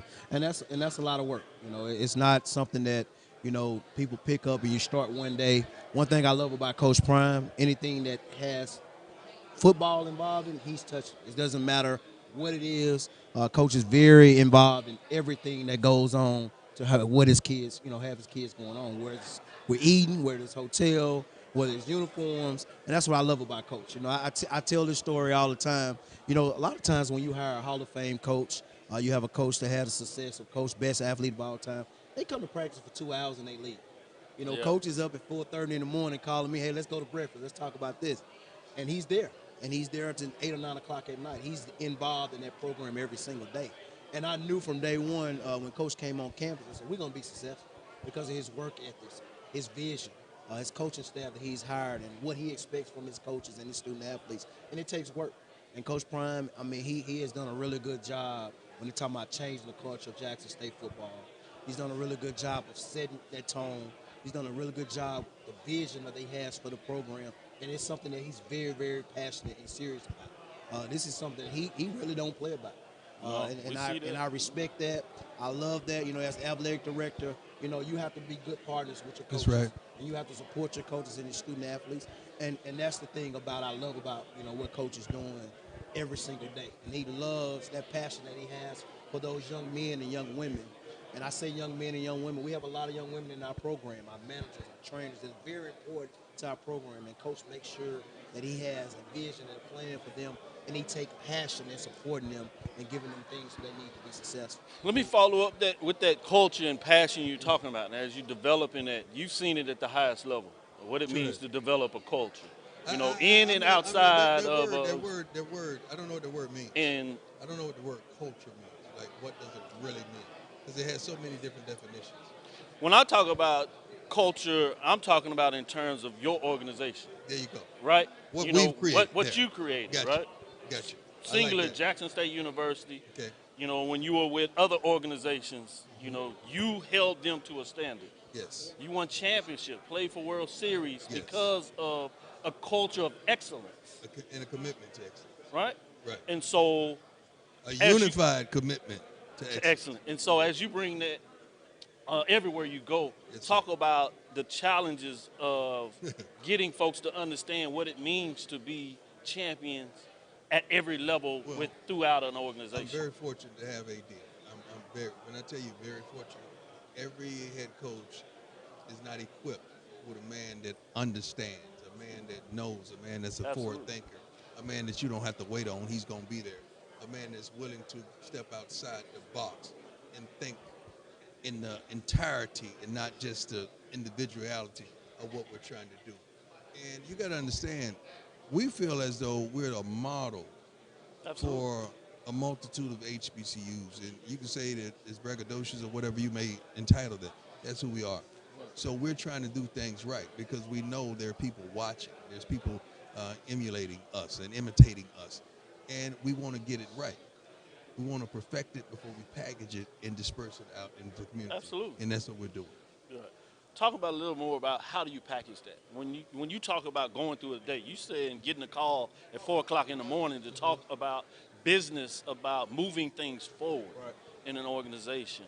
I know that's one thing that you've always been about, but now you collide with these two individuals and you talk about setting that standard. Talk a little bit more about that. I'm going to take it a step further. On our level, we've always made safe hires. We scared to step outside of the box and make a hire because you scared what comes with it. And, for me, I'm all about challenges. I'm all about making those hires that's going to make us better. They do it all the time on other levels. And now, we're starting to do that on this level. And I was able to bring a Coach Prime to Jackson State University. And I tell people that all the time, the attention that we get at Jackson State, it has nothing to do with Ashley Robinson. You know, as an athletic director, at the end of the day, you can raise money, you can do some great things, but if you make the wrong hire, and we're scared to make those hires. And one thing people know about me, I'm always looking you can't out of be the box, safe and move out forward. Of the box. I'm always about change. I'm always about, hey, challenge me. And that's something that Coach Prime, we do every day. He challenged me, I challenge him, and he challenged for the right reason. And that's for us to be great, for us to support these kids and give them what they need to be successful. You hear Coach Prime every day, he'll tell you, it's for these kids. And that's what it's about. Everything that we do, anybody that work in higher ed, we got to make sure that we do this for these kids. And Coach said it earlier today, when we out recruiting, first thing, it's two things that parents going to ask you. Where my kid going to lay their head at and what they going to eat. Absolutely. And we can't keep saying, oh, we got the tradition. You know, we got those questions got to answer. I'm a parent. You know, so we have to put things in place to make sure these kids, you know, are successful and make sure that we can support our student athletes. And not only that, support our coaches. And when you're thinking outside of the box, there are always going to be challenges. But when you have challenges, that brings work. And when you work, that brings success. So, you know, when you take the easy way out, if you want to be 5 and 6 every year, you make that safe hire. That's right. If you want to win 11 conference games, you don't do it. And change the program and hire somebody on September 2021. They start December 2021 to win a championship December 2022. Yes. In 12 months, you make a co-prime hire. Well, I want to know about challenging.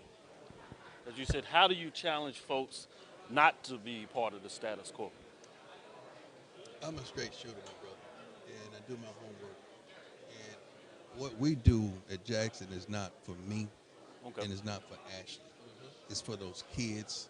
It's for the community. It's for the SWAC. Oftentimes, when I'm talking on these type of platforms, I'm not just talking about Jackson State. Right. I'm talking about the SWAC. Unfortunately, some of these coaches don't have the latitude to say what I can say because I'm not concerned about job security. Me and my dog, we straight. Right. I'm sorry, my AD, I got a little comfortable. My AD, we're straight, but I love him like that.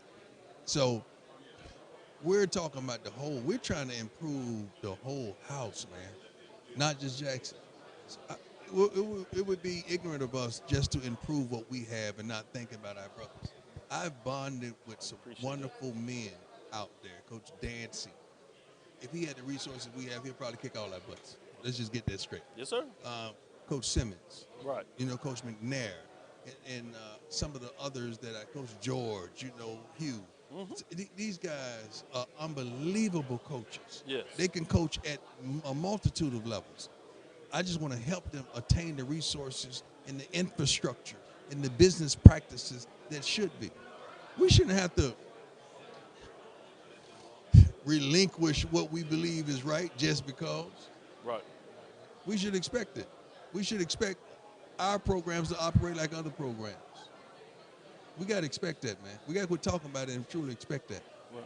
And what are some of the things that we need to really understand about expecting that? We got to change some of our business practices. Okay. We keep talking about tradition. We keep talking about this. We keep talking about stuff that it's been the same. It's going to keep operating the same. You're going to get the same results. Yeah. We got to change that. We got to bring in more innovative people. We got to do things differently and get rid of some of the people that's been in positions that ain't provoking no more change. We really got to take this thing up another level. Yeah, they talk about insanity is doing the same thing and expecting a different result. But we keep talking about it. Ain't nobody doing nothing about it but us. But when we do something bad, now you see the results, but you get mad at the results. But that's because we produce change. Right. It's change everywhere around. Right. It's change at our stadium now. It's change everywhere. And our media department is changed. Everything touching this program is changed. It's stepping up for positive. Yeah. Because we got to go. We run, man. We're sprinters. We're not long distance runners. We're sprinters. I like that. And we're not going to slow down and wait. For no one. For no one. This ain't no relay. This is sprint. I understand that. Let's talk about that, going back to you, in terms of sprinting and getting there. What is the nexus? We want to dominate. Coach said that earlier. We want to dominate. All our sports, football program, we want to dominate. And we want to dominate because we want to make sure that we get these kids in all positions so they can get to the next level. That's right. We have some talented athletes, talented students. And not only the next level, in the pros, but we want to see some Fortune 500. CEOs, CFOs, presidents. programs, CFOs, presidents, and that's what we want to continue to do. And that's our next step. We want to dominate in everything that we do on and off the field. Right. Last question I have for you, Coach Prime, in terms of that dominate. What does that look like when you say dominate? I'm sure it's on and off the field. It's on and off the field and in the classroom. On the field, off the field, and in the classroom. And also, I have several kids that are fathers. I would be remiss if I'm not teaching these kids how to be a father, how to be a man. Academically, we got to dominate in those classrooms so we obtain those degrees so that we could get to the next level. We got to dominate in the community, opening doors for people doing things, picking up trash when it's needed. We got to do all those little intangible things that gets us to the next level. I love when I'm out and about in public and they say, you know what? I met one of your kids and he was the nicest young man. I get it all the time. And I love it. Now I also I met one of your kids and he was I get that too. And I check that at the door. Yes, sir. We don't play that. So we're trying to build a whole man. 95% of our kids are not going pro. Right. If not more. So we got to prepare them for life. And we're trying to do a wonderful thing and to get them into the Fortune 500 companies. And some of the companies that we partner with already has given opportunities to these young men to start not at the bottom level, but mid-level employment where there's 6 figures involved. Yeah, and to the point of yourself, even if they go to the NFL, even if they win Super Bowls, have a World Series championship, or play in the World Series, end up being a Hall of Famer, there's still life after that. How do you make sure that you prepare? Is what you're talking about is to continue no matter what level of sex you have. That's right. That'll do it for us, Dr. Cavill's Inside the HBCU Sports Lab. Amen. Here on the BCSN, we have Coach Prime and the president of the Department of Athletics, Ashley Robinson. Ain't no vice in here. Yeah, that's the name of the show. Yeah. We good. Appreciate you, Coach. At CDW, we get speed as the new currency of success. Our team spends way too much time tending to outdated applications and software when they should be focused on driving application agility and innovation. CDW Amplified Development Services modernizes software and application development to help accelerate innovation and digital transformation. So you mean building new applications, UI, and mobile interfaces? Well, you said you needed to innovate more quickly. Oh, so he's a listener. To do more at scale, trust CDW Amplified Development Services. This is the Dean of the College of HBCU Sports, Kenyatta Cavil of Dr. Cavill's Inside the HBCU Sports Lab with Mike Washington and Charles Bishop. Come mix it up in the lab where the course lecture is in session every Tuesday from 6 o'clock p.m. Central Standard Time on Facebook Live, YouTube Spreaker, or the BCSN app, as we discuss all things about the HBCU sports culture, including exploring the week that was in the sporting HBCU diaspora, as well as the upcoming week of HBCU sports. With me, the Dean, the College of HBCU Sports, on Dr. Cavill's Inside the HBCU Sports Lab with Mike Washington and Charles Bishop. Course lecture dismissed.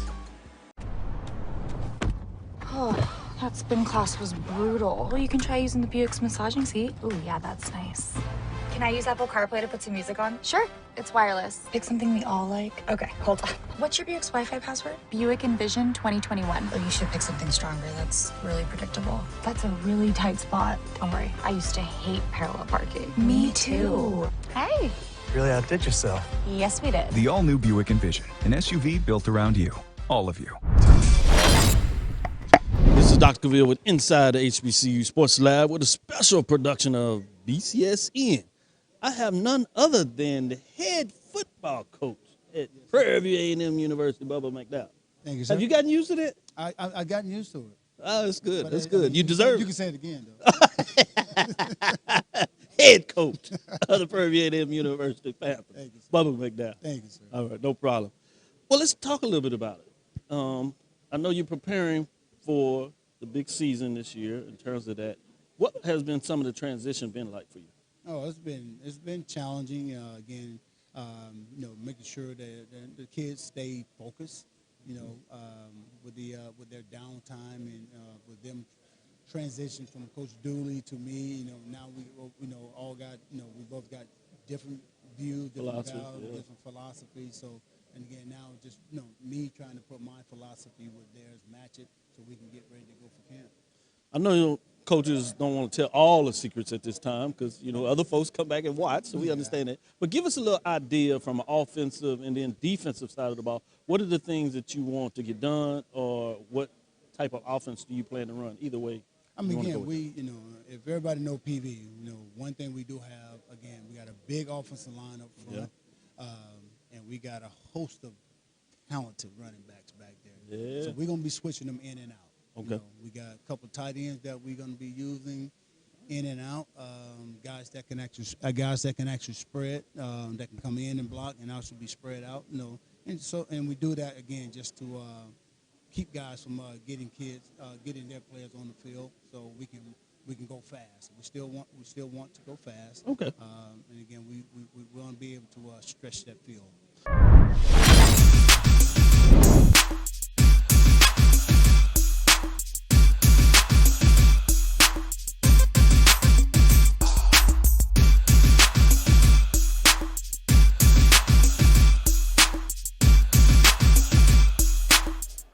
This is Dr. Cavil with Inside the HBCU Sports Lab, a special presentation from BCSN as we're here at the 2022 SWAC Football Media Day.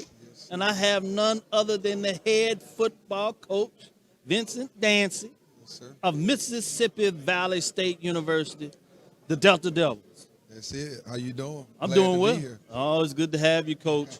Last time I seen you, you didn't even realize I was there. I was down at Prairie View in the suite, eating all this good food, and the program went down there and went to work. Yes, sir. And got a big-time victory. We did. Want to ask you, I know that's closed. You kind of closed that chapter, but talk a little bit about how are the players coming back this summer, even maybe going back to the spring in terms of workouts. What is the team looking like? We're looking good. We're returning 7 starters on offense, 7 on defense. And like I said, we added to that doing mid-year recruits. So we're looking good, and we wanted to get those guys in the mid-year to come in so they could participate in the spring, try to get an advantage. Went out and got a good big-time quarterback out of East Mississippi Junior College. So we're looking to come in and compete and work our tails off. That's who we are. Yeah, and one thing that you have really talked about a lot is going to work. That's it. You know, you might not get the fanfare, but it seems like it's coming along because a lot of people are noticing. Right. The work that you're putting down there. Credit to the young men, what they're doing. Now you got an athletic director coming in, pushing some buttons, trying to give you more support. Right. Talk a little bit about what does that mean in terms of the direction that you want to see specifically the football program going? We're having Hakeem McClellan come in, that new AD. We both got a similar vision of where we want to see the football program go, but not only football program, just athletics in general. It's 2022, and it's a lot of things that we got to change. It's a lot of things that we can enhance, and we sit down and we talk, and we both know nothing's going to happen overnight, but just having that vision of where we want the program. It's been great having him along, but the fans, they're super excited. Of course, coming off a season that we had, the wins doesn't equate to the way we played. We played hard all the way through the season. No doubt. That run of games we had at home was some of the best games I think in all of college football against Alcorn, FAMU, and Jackson State. So we just want to build off that momentum, and start it off the right way. Just start it out good. We want to start good first. Yeah, and you talk about a very aggressive schedule in terms solid about being able to start. Talk a little bit about you've hit the transfer portal as well. Right. Gotten some needed pieces in terms of 7 on offense, 7 at defense. That's a lot in terms of returning. Right. It was a very solid team. Exactly. Talk about on the offensive side of the ball. What are some of the things that make it go, and what is the next step? Of course, our running game was phenomenal last year. We wanted to, me being a defensive-minded head coach, everything starts up front with me. We want to be able to knock people around up front, move people off the ball. Our offensive coordinator got in late last year. He got in. We started camp August 5th. He came August 1st. So establishing our passing game, it wasn't where it should be, but as you can see, the middle of the season, we had Ja'Cory Rankin, an all-SWAC kid who moved up to 4th or 3rd in receiving. So we halfway through the season, our offense started picking it up. So I'm looking for that just to enhance this year, because having a spring with our offensive coordinator, having a spring with the quarterbacks and the guys that we have. That's where we're looking to take that next step offensively. It's just our passing game. I think offensively, you know, with 3 offensive, to me, some of the best offensive linemen coming back in this conference, coming back to our team and going out and getting a few transfers. I'm looking for our run game to still be that dynamic piece that it was last year, but looking to take our passing game to another level. You talked about having your players back over the summer, going to work, and the physicality on the defensive side of the ball. Right. A lot of that, as you talk about, starts up front, but people may not have realized the defense, the backside of what you had on defense led the conference in interceptions. No fly zone a lot. We're getting work putting in. Talk about the overall scheme of the defense, and are there any nuanced changes that you plan to do this year? I know you're not going to tell me all your things because they taping that, Coach. You know, exactly. But we plan on changing, just tweaking our defense just a little more. Okay. We went out and got what we signed, I think about 5 secondary guys. You know, to add on to what we had coming back. Okay. So So the depth is going to be there as well. And I think that's the key to playing this game. Okay. You never know what you're going to come out of camp with because you got to take everything into perspective. Injuries, just any little thing can happen. So you got to make sure that you equipped with enough going into the season. It's a long, brutal season. And the way we play football, we play tough. That's one thing. That's the mentality that has been set. That's who we are. We call it the Valley Way. We're going to hit you. And we don't fear.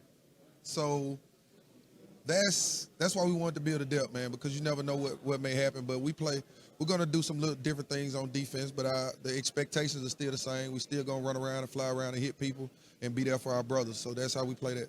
Coach Dancy, last question I have for you, talking about the Valley Way. Mm-hmm. Tell me a little insight in terms of how you coach that. I mean, you hear people talking about being physical, but there has to be something that you do from, I would believe, in a daily preparation. Is that just continuing to talk about that all the time, or are there some things that you actually do to create that philosophy to talk about of being tough, hard-nosed, bringing your lunch pail, if you would, every day to go to work? I think sometimes, you know, if you've ever been a kid or you've ever been just being somebody who's being – you looked over all the time. Yeah, that's fair. Everybody that's always look over you. Yeah, that's fair. You always being picked on, or bullied, or picked last. You never pick first. So it makes you work even harder to be the best. I understand. Because all these young men have goals and aspirations to be the best. Okay. And in order to be the best, you got to work that way. You got to train that way. You got to have a mentality, a certain mentality that you got to have in order to be that way. And to make it in the Delta heat, the mosquitoes, everything that comes with being in the Delta, living in the Delta, it's hard, it's difficult, but you got to press through. You got to have a mentality, and that's the Valley Way. Nothing comes easy. Nothing comes easy. It's the work ethic that you got to have in order to progress, not only on the field, but off the field, in life, man. If you have that mentality, you can be whatever you want to be. There you go. And that's what we established. It's just the motivation factor, man. It's just the, you know, that's who we are. That's it. That's who you are. I'll tell you this, Coach. You keep doing that because I know what you did. When I talk to you every time, I get motivated. You know, we get a chance on the Monday call, right, and it's just straight to the claw. I like to really get into dissecting the framework of how you go to work because I'm a believer. I'm going to just be frank with you. So Yes, I appreciate what you're getting done. Yes, sir. Because I actually take that back to my classroom when I lecture students outside of sports that, you know, nothing is going to be given to you in this world. And most of anybody that has been blessed with things is because they went to work. And that's what you're talking about. You can't look at what everybody else had. You got to get it for yourself. There you go. And you got to go through those experiences for yourself. It's a great thing to earn it. And not be given to you. Yeah, that's real. You need more folks like you, Coach. Keep it up. You know, your teachings, we appreciate it. I look forward to the season, what you're going to get done. This is Dr. Cavil with Inside the HBCU Sports Lab with BCSN Sports. We continue to put in the work. You have none other than the head football coach of Mississippi Valley State, the Delta Devils, That's it. Vincent Dancy, and we're going to push it over and go to some of the athletes there, and Coach, it didn't hurt that some of the young men over there happen to be men of Alpha Phi Alpha fraternity. I can appreciate that. So I'm even more of a fan now. Take it away. Yes, sir.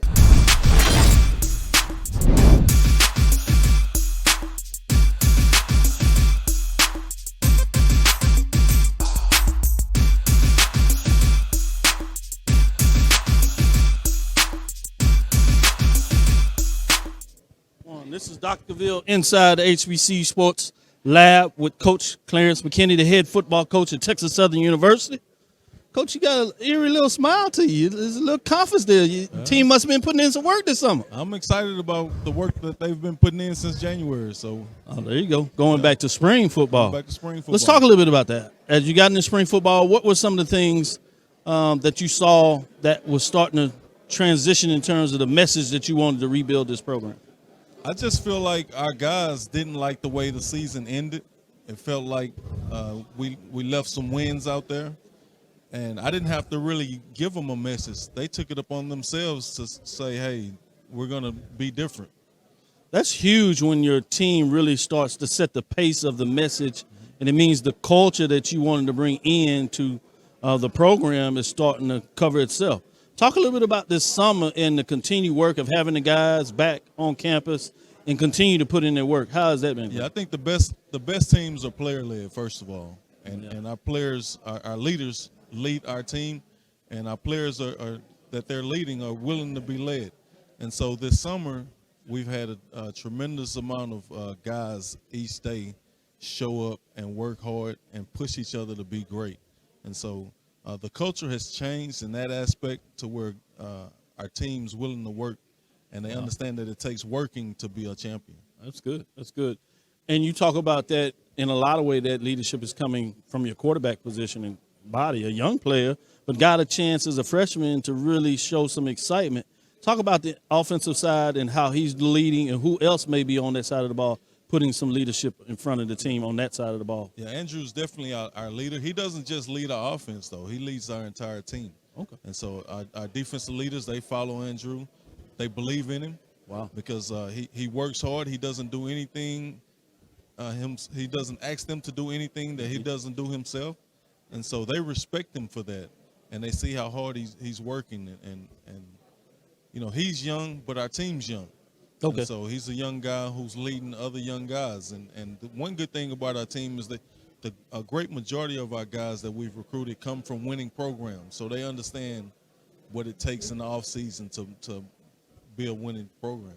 I remember talking to you last year when you were talking about that recruiting, really over the last couple of years, about the importance of bringing in players that come from winning programs and understanding a winning attitude. And it sounds like that's translating. Obviously, we've seen a lot of that translate on the offensive side of the ball, being able to put up some points. But let's transition to the defense. Mm-hmm. Tell us some updates on the defense of while they also are showing the maturity level about challenging and being able to play on the defense. What do you see there? Yeah, defensively, we played quite a bit of young guys on last year, so they've got a year of experience. Okay. And then one of our key guys up front didn't have an opportunity to play last year. He was out with a knee injury. Montez Pippins, and he's been healthy since the spring, and it's been a world of a difference to have him back in our program. And I think we've done a really good job as a staff on going out and recruiting in that transfer portal. We've got a couple guys here and there that can come in and help us right away and improve our defense. I know special teams is important to you. Mm-hmm. You've led that in little different aspects as you've climbed up the coaching ranks in different capacities.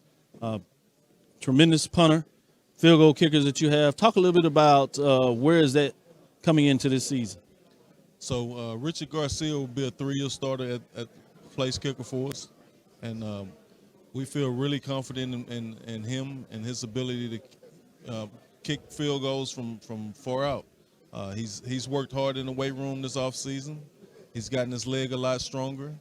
And so he's a guy we have a tremendous amount of confidence in. We lost our punter to the transfer portal on last year, but we went to the JUCO circuit and got a guy who we feel like is going to be our secret weapon, per se. And so he has a strong leg, and he's very athletic back there. So we'll be able to do some different things with our punting situation. Last question I have for you is things start off in the Labor Day Classic, rivalry game. This year is at Prairie View. You've been part of it for a while now, so it's nothing in surprise. Just talk about the positives and challenges of kicking off the season against your rival. Well, I always look at it like you got to beat who's on your schedule no matter when you're playing. So what better way than to open the season? The excitement has been built up. You know, we're playing against probably our top rival, and we're excited about it. And another positive is that we get an opportunity. You know, you win this game, you're first place in the SWAC, right? And you can give yourself a chance to build some momentum. And you get a lot of that first week, because in week 4 you play Southern, team that you're able to get it done. And so you're right, early on in the season you can really start off a season and a lot of positive momentum to kick it around. And give yourself some confidence to keep it going. Go through the season, and who knows what'll happen the rest of the way. I like that. Keep it up, Coach. With that, we're going to transition it over to the players at Texas Southern University. You just heard it from Clarence McKinney, the head football coach at Texas Southern University. Take it away. This is Dr. Cavil inside the HBCU Sports Lab. I'm just saying hello to the young men. I thought we were going to take a break, but they ready to go, Coach. They excited about hearing from you, Coach Doc Gavin, head football coach, Arkansas Pine Bluff. Golden Lions. Golden Lions, yes, sir. Not even 2 years ago, spring 2021, you're in the championship game. Yep. Really started off strong in a lot of ways last year. First half of Alcorn State game looked solid, and then the wheels kind of went in the wrong direction. The second half, it seemed like some injuries took place and couldn't quite get the ball rolling. Close the door on that chapter.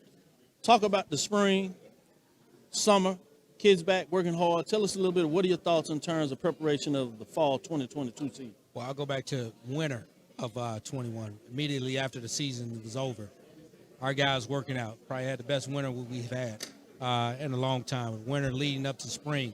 Had a really great spring with the additions of 30 new guys there. So, and then our summer workouts right now. All our scholarship guys being back on campus. You know, that's been huge for us. You know, so we're finishing tomorrow, be week 5 completed. Going into week 6, that's going to lead up into training camp. The guys' bodies look a lot different than they look like they're in the best shape of their life right now. So, which is great for us. You know, and it's important to have them back because of the rigors of the season. And, you know, and injuries was a big part of last fall. You know, and we weren't able to overcome that. But we didn't bring them back at all after the championship game in the spring. Okay. You know, because it was unfamiliar territory for us. How soon do you bring them out? Do you overwork them? You know, we just didn't know. You know, it had never been done before to have 2 seasons in 1 year. So, but we have them back now, and it's a wonderful sight to see. Talk a little bit about the support. Your athletic director is here. Because I'm not sure if everybody realizes that that's not always the case, that you can bring players back, especially scholarship-wise, for the summer, making sure that they have housing, make sure they have the food.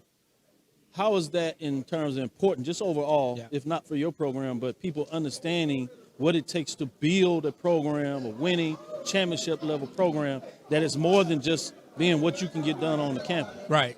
You know, having a great program involves everybody. And you have to lean on everybody. The relationships have to be there. Everybody has to understand the importance of you just don't show up in August thinking you go win a championship. Those championships are won way before the lights come on game night. You know, and what the great Muhammad Ali say, you know, the match was won those long hours prior to the boxing match in itself. So that's what it's doing now. So it was, you get kind of why they here now? We never done it like that before. Well, you have to do some things differently if you want different results. If you want to win, you right? know? So you know, it's but it's been good, and it's a wonderful sight to see that where your campus got people walking around it throughout the summer. Oh yeah, coming up COVID, it was quiet. And people didn't understand. That's right. So people isolated in a lot of ways. Let's go and focus, because I know defense is extremely important to you in terms of that side of the ball. Talk a little bit about that side of the ball.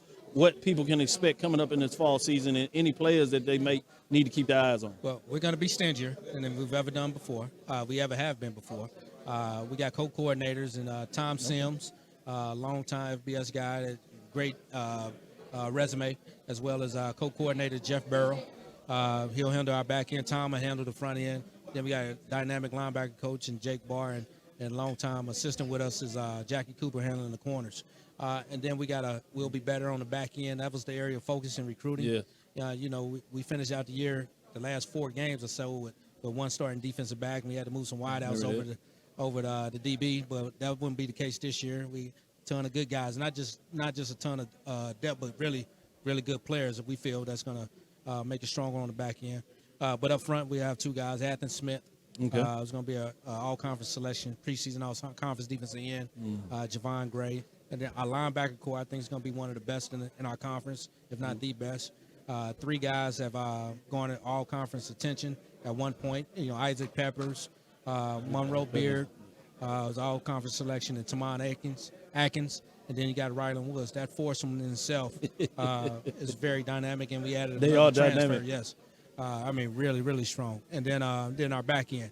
The back end, we're still going to rely on some guys that we had in the spring. Okay. They showed some flashes. Now we just got to see if it carry over to the fall training camp, and then we'll see what happens on week 1. Good deal.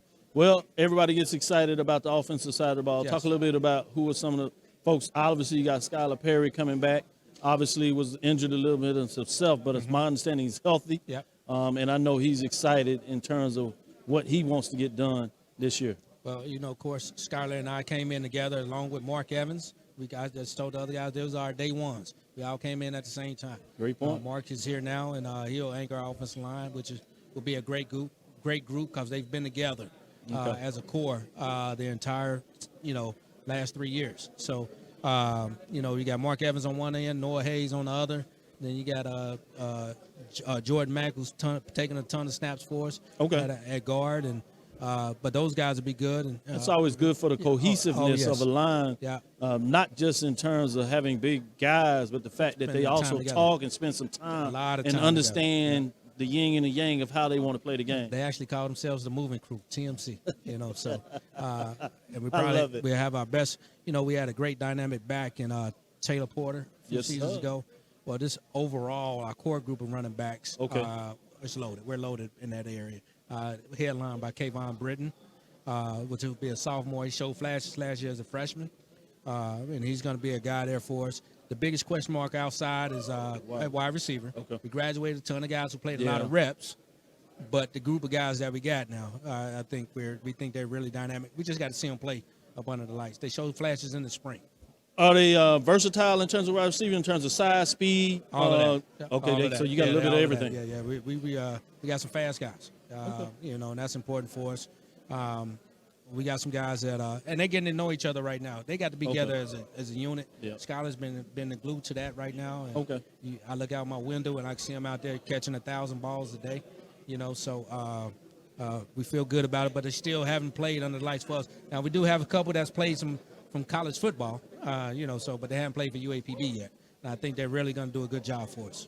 Coach, well, I get excited because I saw what was able to get done in the spring in terms of that momentum, and I saw the transition in terms of Golden Lines and how it meant so much to you, the fans, and the president in terms of his support of that. So it's really good to see that, and so I'm excited to hear the momentum taking place again in Pine Bluff with the Golden Line. And we've had big-time support, and that starts with our athletic director, and Chris Robinson, a former all-everything quarterback, and he'll let you know it as well. Now, he's real smooth with it. He doesn't say too much about it, but he's going to let you know. Back in his day now. But he's been able to help bridge that gap and let everybody know, to get everybody excited about us. All right, no problem. Well, you hear it here with the University of Arkansas Pine Bluff Golden Lions. That's head football coach Doc Gamble. We're going to go to the players and take it away in terms of bringing it to the young gentlemen over here and tell them their stories in terms of what they plan to get done for the 2022 football season here in Birmingham, Alabama.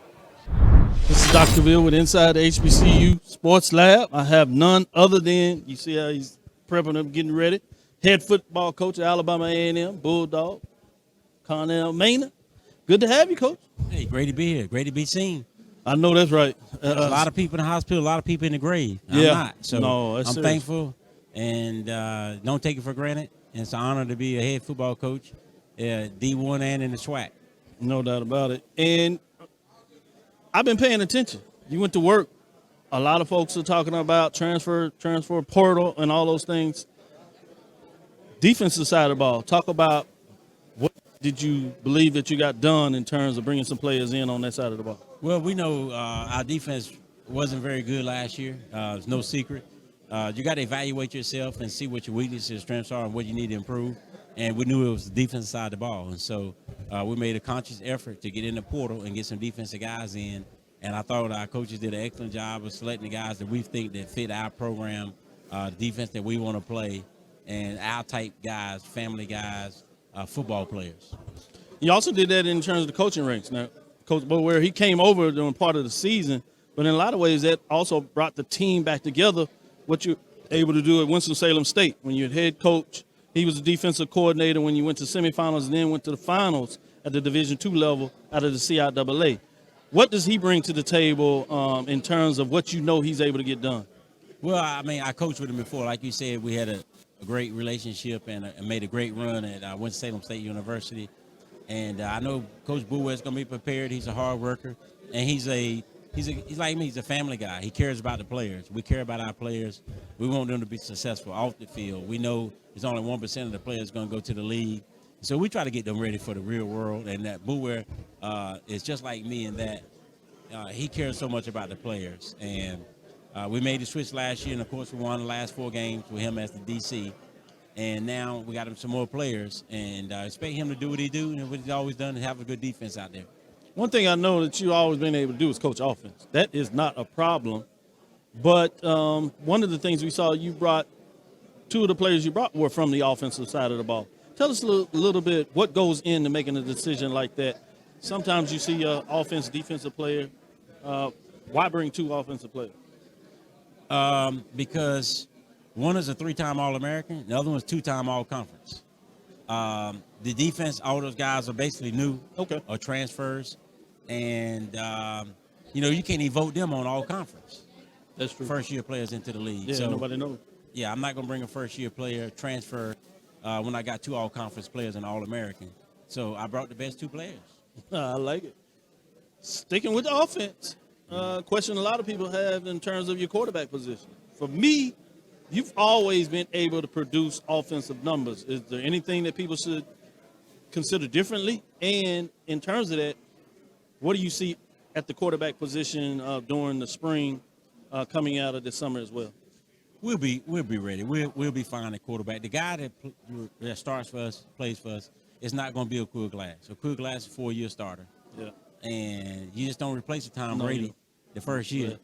Yeah. Aaron Rodgers the first year. You're not going to do that. Okay. So the guy we have will be do a great job. We got 2 guys I think that can lead our team, either one that starts and lead us to a championship. So the old saying, you got one, you got none. I think we got 2. And so we'll be fine. We'll be fine at quarterback. Those guys, we got to run out there. We prepared. He going to do his job. Take what the defense give us. We got a system.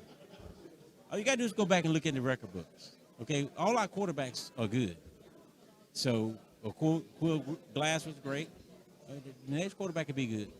One thing that I really appreciate that I've had a chance to talk to you over the years, you said this is really a simple game, right? There's not a lot that you can really trick things up or whatever. You get your Jimmy and Joes, you coach them hard, you put them in position to be successful. Talk to a little bit about what came about understanding that as you've come through the rank of football. You've won at every level, so why do you put that in front of everybody to let them know that we don't have to make this more difficult than it is? I don't know. I've been telling them for years. It ain't rocket science. It's play to your strengths, defense weaknesses. Defense play to your strengths, offense weaknesses. You watch the tape to see what the other team weaknesses are. Then you attack those weaknesses and play to your strengths while you're doing it. It's very simple. But everybody want to try to reinvent the wheel and want to be the new Einstein. It ain't no new Einstein. It's football. There you go. It's football. So keep it simple, stupid, and play to your strengths, defense weaknesses. Very simple.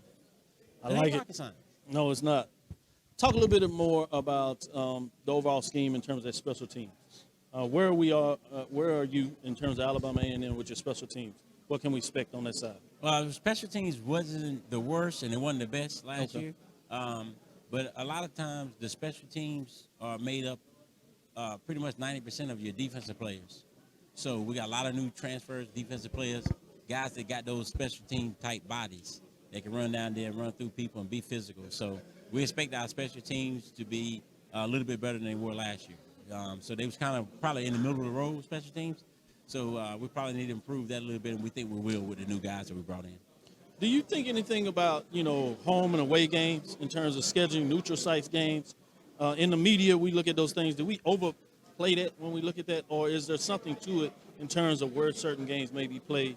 Obviously, you go down to Tallahassee this year in terms of what many people anticipate should be a big matchup. Instead of going to Jackson, you play that in Mobile.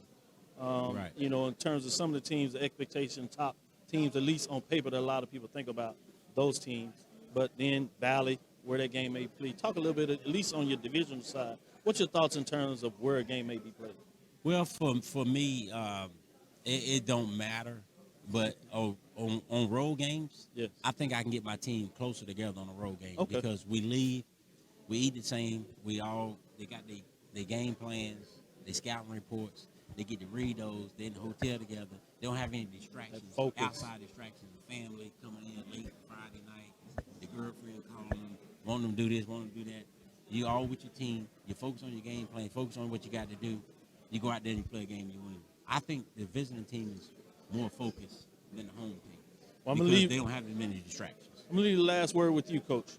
What can we expect? What do people need to think about when they get ready to watch the Alabama A&M Bulldogs this fall 2022? The same thing you always sing, fireworks on the offensive side, and now hard-hitting, fast defense on the defensive side of the ball. You heard it here, right here. Dr. Ville's inside the HBCU Sports Lab with BCSN. We have head football coach Alabama A&M, Coach Connell Maynor. He said, get your popcorn ready. That's what he's telling a lot of y'all. Offense is going to be there, and bringing a defense that will travel now as well. Should be some exciting football on the hill up there and on the road, as you would say. That's right. All right, welcome back to the BCSN GameTime Show, live on the Black College Sports Network and HBCU League Pass Plus. You have heard from all 12 institutions and their players. What an amazing show. What an amazing day. Last guest was Alabama A&M, Connell Maynor. As we try to figure a way to squeeze in everybody here, you might want to scooch over this way a little bit. There we go. So that way we can zoom out and get everybody so, here. I might be able to let y'all get in now. Yeah. All right. Truly a round table. All right. We got a tag with Alabama A&M still up on the screen. All right. Yeah, this is live, so it's okay. You can do these kind of things. Even though, I'm blocked out by the Game Time logo. All I have is my mouth talking, which is not a logo beautiful. over your face. Beautiful. There we go. All right.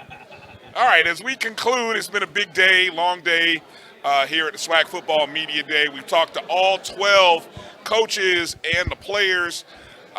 It's been a beautiful day. Let me recap.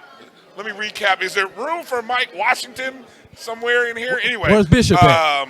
Let me get in here, but we're gonna try to get in the show earlier. So let me go through the official. Although you saw our predictions at the beginning this morning, we saw our predictions. All of us, I think, gave them. I don't know, BJ. Did we get your on the money. predictions? I was close. Hey, I was close. Doc. Who did BJ? BJ, who was your the team to come out of the East and West? Your personal picks. Out of the East, I got Jackson State. I think that they're the champion until everybody else proven otherwise. In the West, I think it's going to be Southern. Okay, so that moves 1 to Southern. So now I think it's 4-3. Let's go, Jamie. Who did you have? Listen, I'm gonna go chalk with BJ. I'm gonna say the same thing. Jackson State in the East. Okay. And I'm telling you, Southern. I don't think people are giving Southern enough credit. So you went in Southern. So that moves it to 5-3 now. Southern. Mike, who did you have coming out first place, Mike? Out of the East, I had Jackson State. Come on in here behind, right here in this space here. Yeah, so out of the East, I had those boys in that little town from Mississippi coming out of Jackson. Jackson State, all right. And out of the West, it's going to be a shootout, but I saw Southern coming out of the West. All right, so that pushes it to, I believe, 6-3 now, Southern. The 3 was Alcorn, and then 8-1. I can't wait for the OBC the day after. That's all right. I'll be the lone wolf. How they doing? NFL Network? Hold on, Mo Carter. Mo, who did you go on that in, Mo? Right there behind Doc and BJ. Wow, we got more people. So the question is, 8 of 9 have Jackson State finishing in first.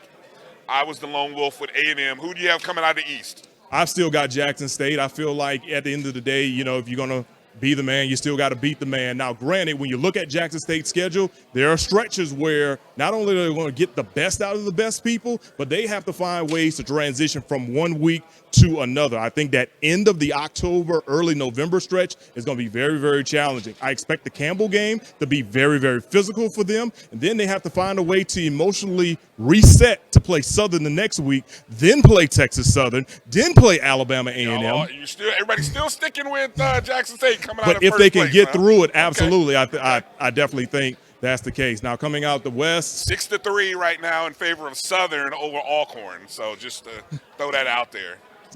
Woo-wee. It's got to be on wax. Well, Wait a minute, Mo Carter. Well, it's not even the fact of going home. Let's also think about this. People like myself and BJ played for Coach Dooley, so we know what he brings. Yeah. Also, we remember what kind of man he was as far as the program, and Coach Richardson's still hanging around or whatever from a help standpoint. But I also think that Coach Dooley has a lot to prove to rebuild that fan base, and I think he definitely has the situation set up moving forward. So yeah, I can see a Jackson State Southern SWAC championship. Now, where the location is going to be at, that's definitely a toss-up. Again, I say it's going back to Jackson. A case of soda, a case I of got fine 7-1 soda. and 6-2. So that's why it's going to Jackson. I want a Y'all case end the of season the at 6-2. finest ginger ale from all of you after when FAMU wins the East. I need something stronger than some here's the ginger ale, official. bro. Well, I have them at 7-1. I have a 3-way tie in the East. The problem is the tiebreaker is going to go who's top in the poll. And because Jackson State starts higher in the poll, they're going to end up finishing higher in the poll. So take out those little nuggets, those little things that you need to consider when you're talking about a season and those tiebreakers in a lot of ways. Can I make a bold prediction out here? I want to throw it out Still here to doing everybody. bold predictions, Drew, huh? Okay, more bold predictions. I think there's so much parity in the SWAC this year.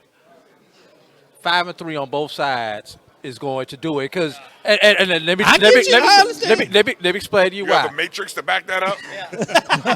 I'm just saying. You He got some data. He got some data I analytics. know. Also, remember who you're next to, so you need your data analytics to go on. I would, but Let's see the data points. Let me explain it. Data point over here. But let me break this down for you. Jackson State set the standard last year in the SWAC, and we've seen the response each and every team in the SWAC has done. They're going to close that gap. Now, number one, Jackson State did not blow everybody out in the SWAC. There were many games. There were at least 3 games that they could have very easily have lost last year. Obviously, we know that they won all those games.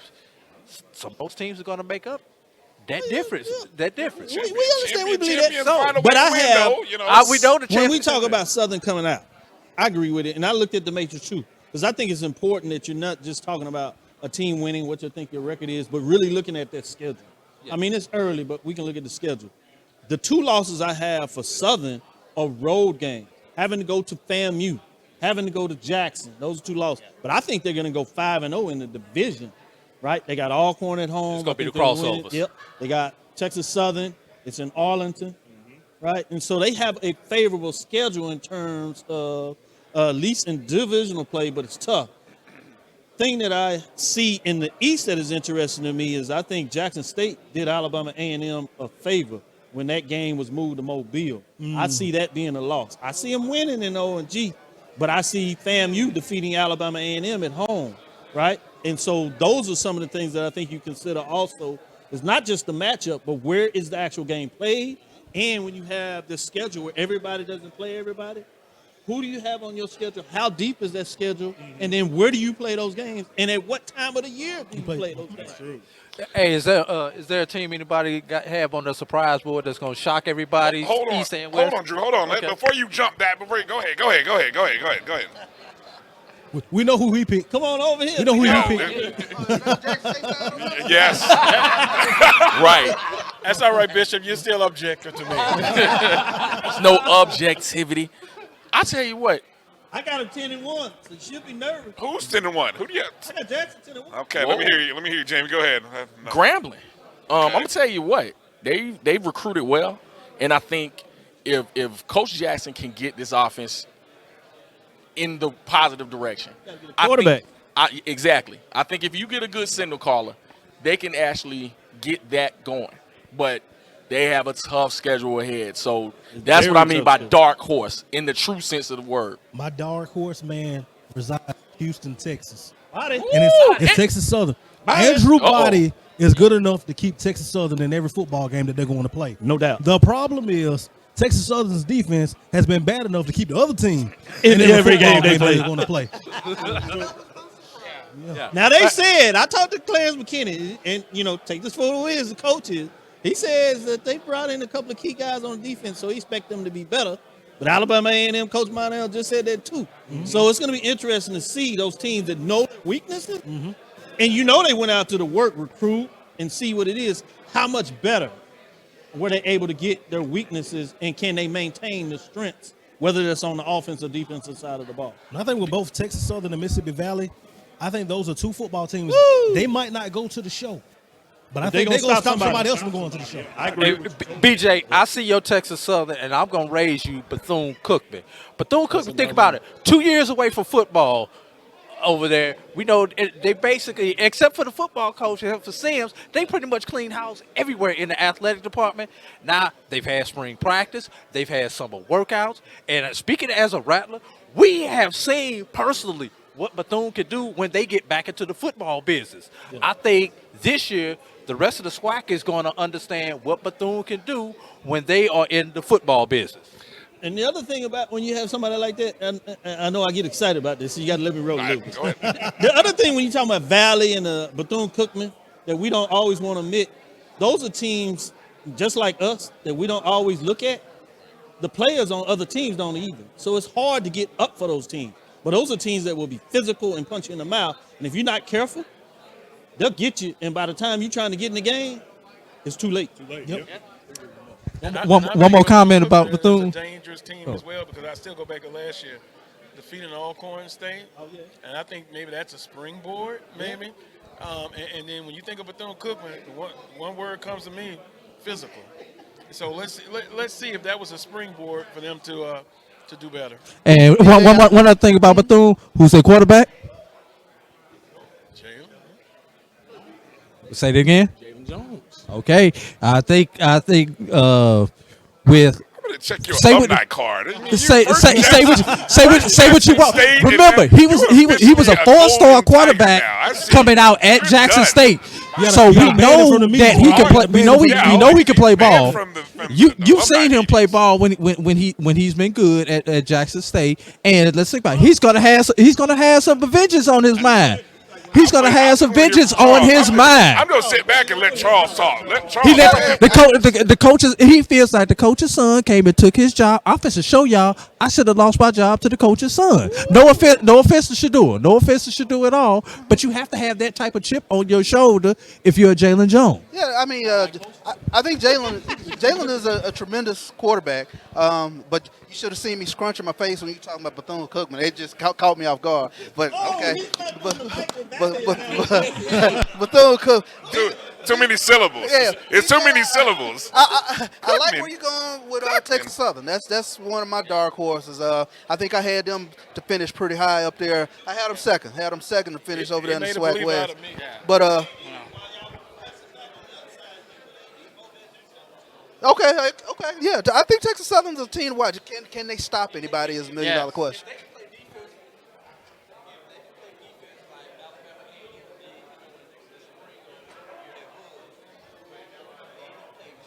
Oh.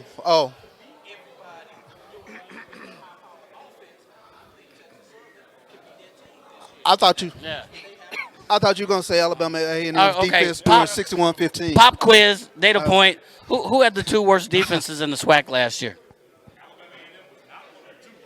They weren't. Can anybody name two worst defenses? Yes, absolutely. So when you say Bethune is going to surprise you, they were on $1 million last year. They can't go anywhere but up. So that's not a surprise to me. So wait a second. I never did hear who the predicted order of finish in the SWAC East. All right, here we go. The official predicted order from the SWAC. Now, great transition. Now, just to make it official, nobody in this panel is part of that cabal of voters that's involved in this. Okay. Yes, we do need a media poll, please. There's enough, 200 and something members of the media here. We need a media poll. Yes. Look, nice plug there. Okay, out of the East, and I'll read the predicted order plus first place votes. First place, Jackson State, 116 points, 12 first place votes. Second, Florida A&M, 108 points, 7 first place votes. Alabama A&M came in third, 87 points, 2 first place votes. Alabama State came in fourth with 60 points and 1 first place vote. Fifth was Bethune-Cookman, 56 points, and last, Mississippi Valley State, 35 points. We're talking Valley. Four teams with at least 1 first place vote. That's a coach's yes. 22 of them. Here's the West. Look, this is actually kind of maybe more surprising. First is Southern with 111 points. That caught me off guard. Shocking Carlos here and everybody with 11 first place votes. Second, Alcorn State, 110 points, 5 first place votes. So almost got first just on a point system here. Third, this might be the surprise because nobody's talking about this team, and unfortunately they didn't have 1 player on the first team, all SWAC, offense, defense, or special teams. Prairie View, third with 82 points, 5 first place votes. 5. Grambling State came in fourth, 77 points, 1 first place vote. Arkansas Pine Bluff in fifth with 42 points, and the shocker might be, based on some of the picks by this group, Texas Southern, 40 points. React. Thoughts, any? Mike Prairie View, third. What? Right.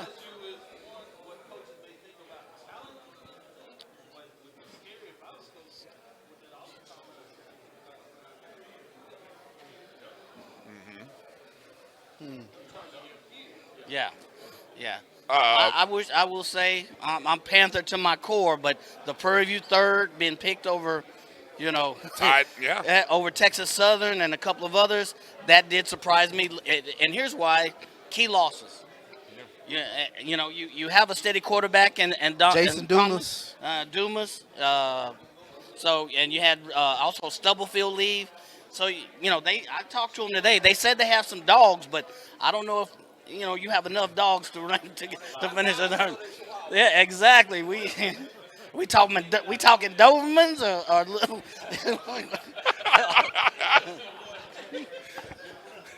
Trying to find a way to get out of here. Look, this is time though. It's getting close to closing time. Preseason Offensive Player of the Year, Shedeur Sanders, of course. I think a lot of people expected that. Preseason Defensive Player of the Year, Isaiah Land. Of course, the 10 other schools were represented on the first team offense, defense, and special teams. And of course, as mentioned, there were 2 schools that didn't have somebody on there, Alcorn, and then who did I just say the other one was? Alcorn, and there was one other school. Oh, I just said it. No, UAPB has somebody on there. Valley? Nope, Valley has Caleb Johnson on there and Ronnie Thomas. There was somebody else. Yeah. Mo, appreciate you. Thank you. Who has the most selections on the most selections on the first team, was Jackson State with 5. Yeah. I think FAM had 4. I didn't do total first and second. So, that's that. All right. Anybody? Any comments other than any surprises there with the official selections? I mean, TSU last. Mm-hmm. TSU coming in and said there were 3 or 4 on this panel who said that's going to be a dark horse. They, with Body coming in, they got some new pieces, some good recruits. That's a shocker. Anybody else want to comment on that real quick? Yeah, no, I think the shocker is Texas Southern because I think for a lot of us who watched Andrew Body last year, that they're about to get better. Like we keep saying, can they stop anybody? Yeah. But they have the receivers. They have the offense. They scored 27 points a game last year. So Texas Southern to me could be a scary team once we get toward late October going in November. I think we mentioned it. They're going to keep somebody from getting to where they want to be. Yeah. Will the 2 games that essentially set the pace or determine the winners be played Labor Day weekend? That being the OBC in Miami and the Labor Day Classic in Texas. Will those be the 2 games that determine the East and the West? No, I don't think so. No. All right. I think they will set things up in an interesting. I think there'll be interesting data points. He is thinking. There's an Alcorn Texas Southern matchup that I think is going to be very interesting once we get toward, I believe, late October. I can't remember the exact date, but that to me was one that I circled.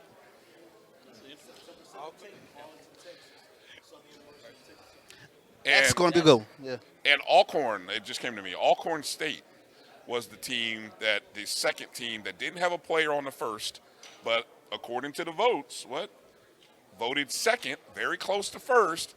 And there were 3 of us here, me included, and a couple other people that picked Alcorn to come out of the West. So I hate to call them a dark horse because I think the pedigree of the program doesn't speak to dark horse, but I think that's fair because they lost everything quarterback Felix. Yeah. Right? Yeah. Did so much for that team.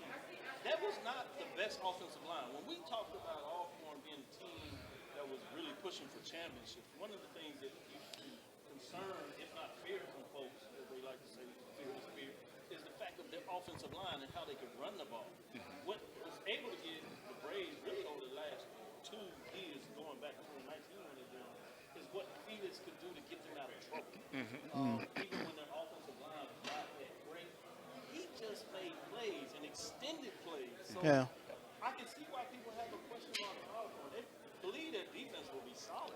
Right. But you just don't know what they're going to do at the quarterback position. There's some trust that they have somebody because they've done it before.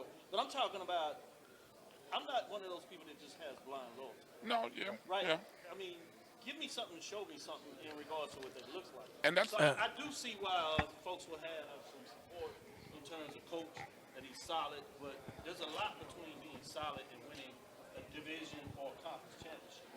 Southern picked to finish first. Did anybody see that coming? Well, 6 of you guys did. Yeah. Apparently, I didn't. Yeah. Returning quarterback? I think that's the question mark.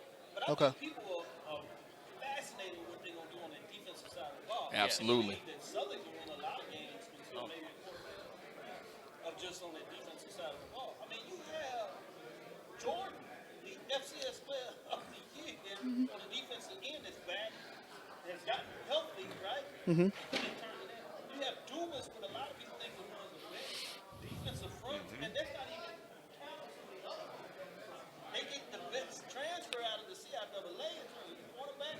They were already solid at the quarterback position. And I also think a lot of folks thought that Southern may have not played up to their capabilities.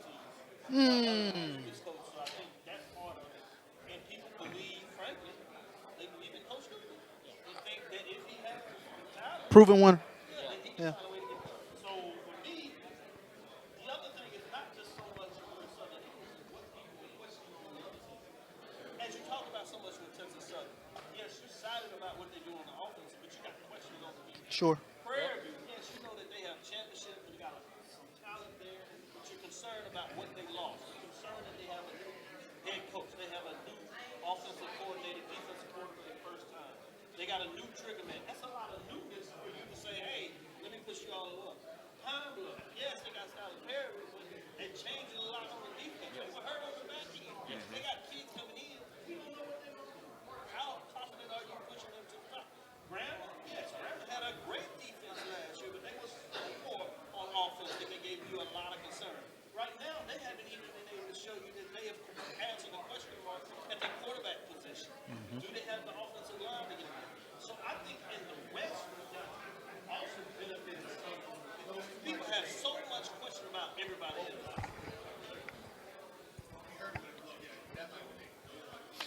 And that's what I think it is, just to sum it up, is people have so much question mark about everybody else on that Western division that you say by default, I think Southern has more than everybody else.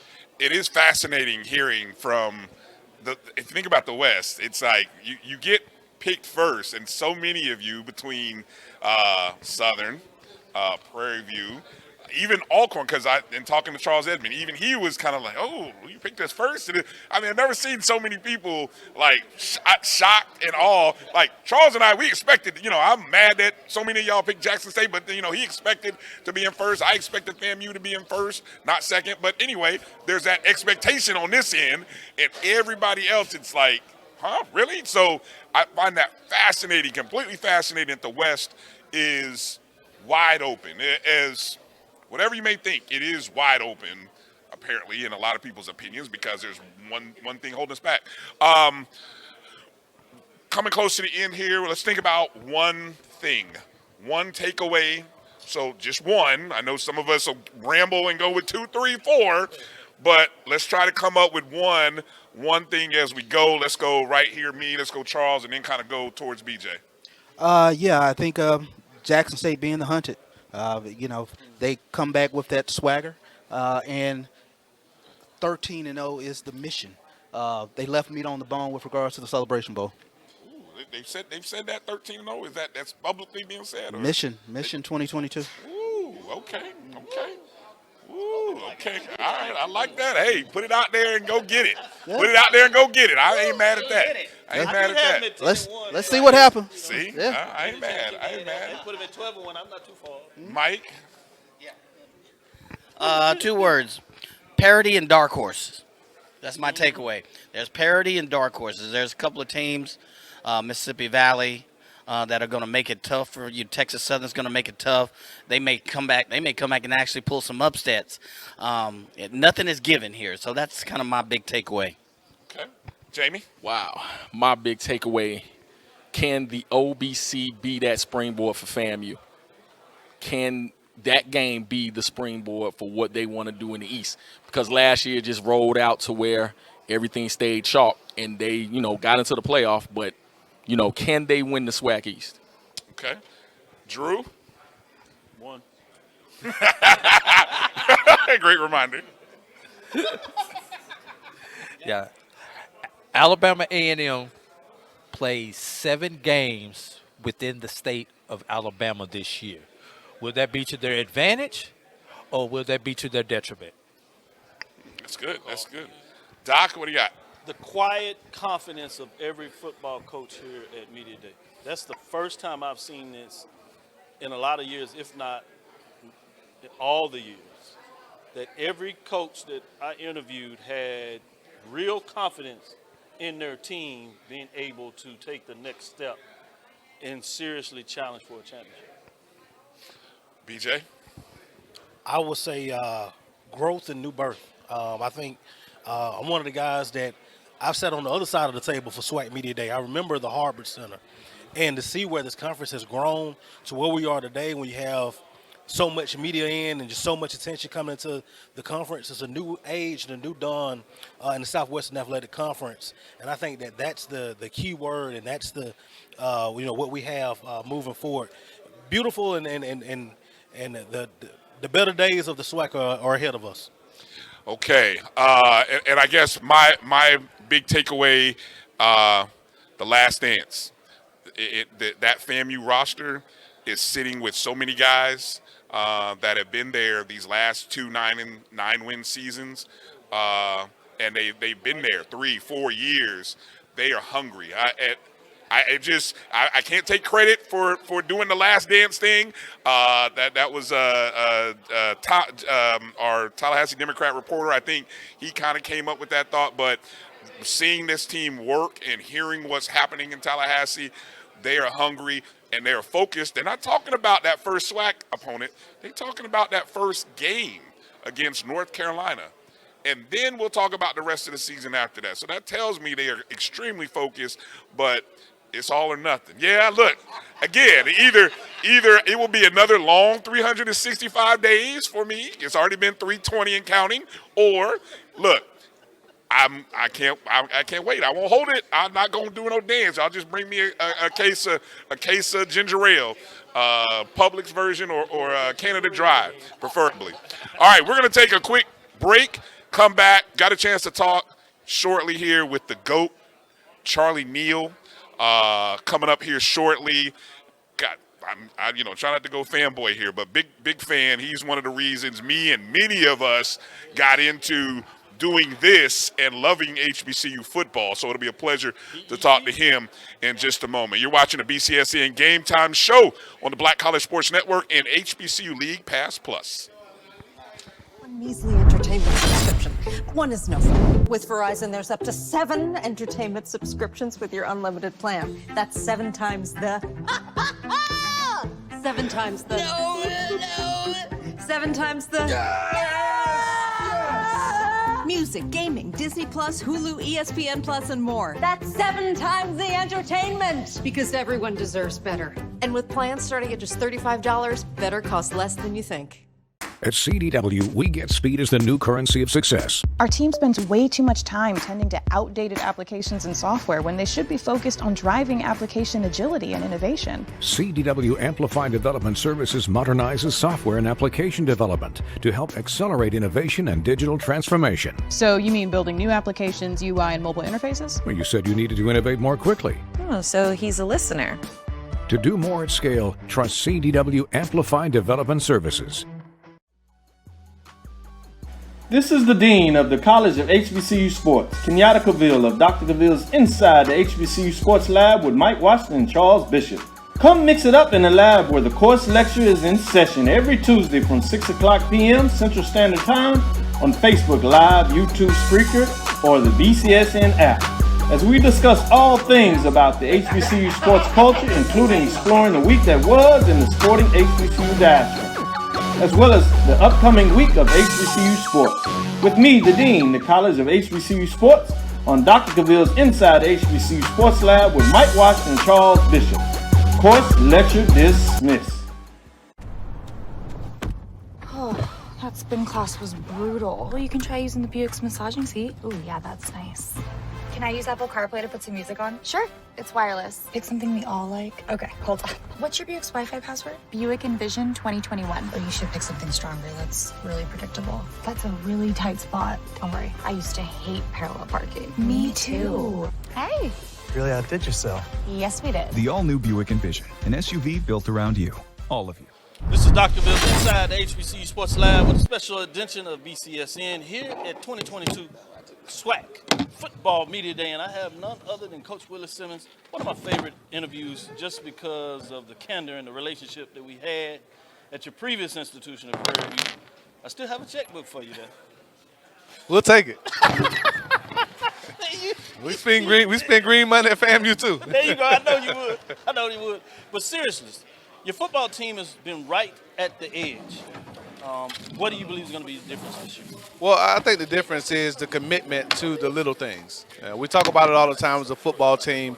You know, talented teams are elite when they pay attention to detail, when they're a close-knit group, when the leadership comes from within, and they truly hold themselves accountable. And that's really what the emphasis has been for these guys this summer. I've seen a different attitude from our guys like Xavier Smith, who have never really been vocal guys, who are taking the initiative now to be more vocal. I think that's going to be the difference. So the accountability within, the attention to detail, the little things will be the difference that gets us from being a good, really good team to being an elite football program. Yes, you had a playoff.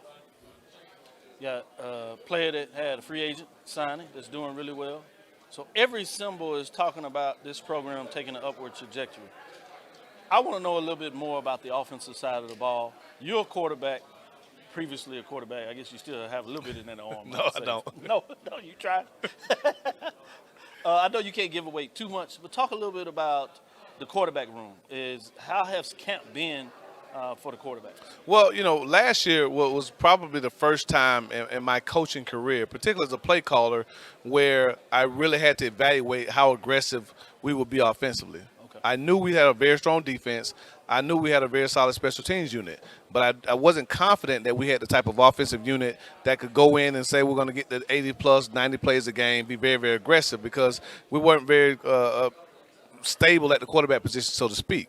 So Rashawn did a really good job of managing the game last season, and but he's a year older. He now has those 12 games under his belt. Last year he had no college experience other than one start, and so now you can put a little bit more on him. He's taken a lot more initiative to really digest the playbook. Typically, it takes about a year or two to really, know exactly what I want to do offensively. Especially in your playbook. From a quarterback perspective, understanding how I think and why I call certain things, and he's to that point now. And so now I think you'll see a different Rashawn.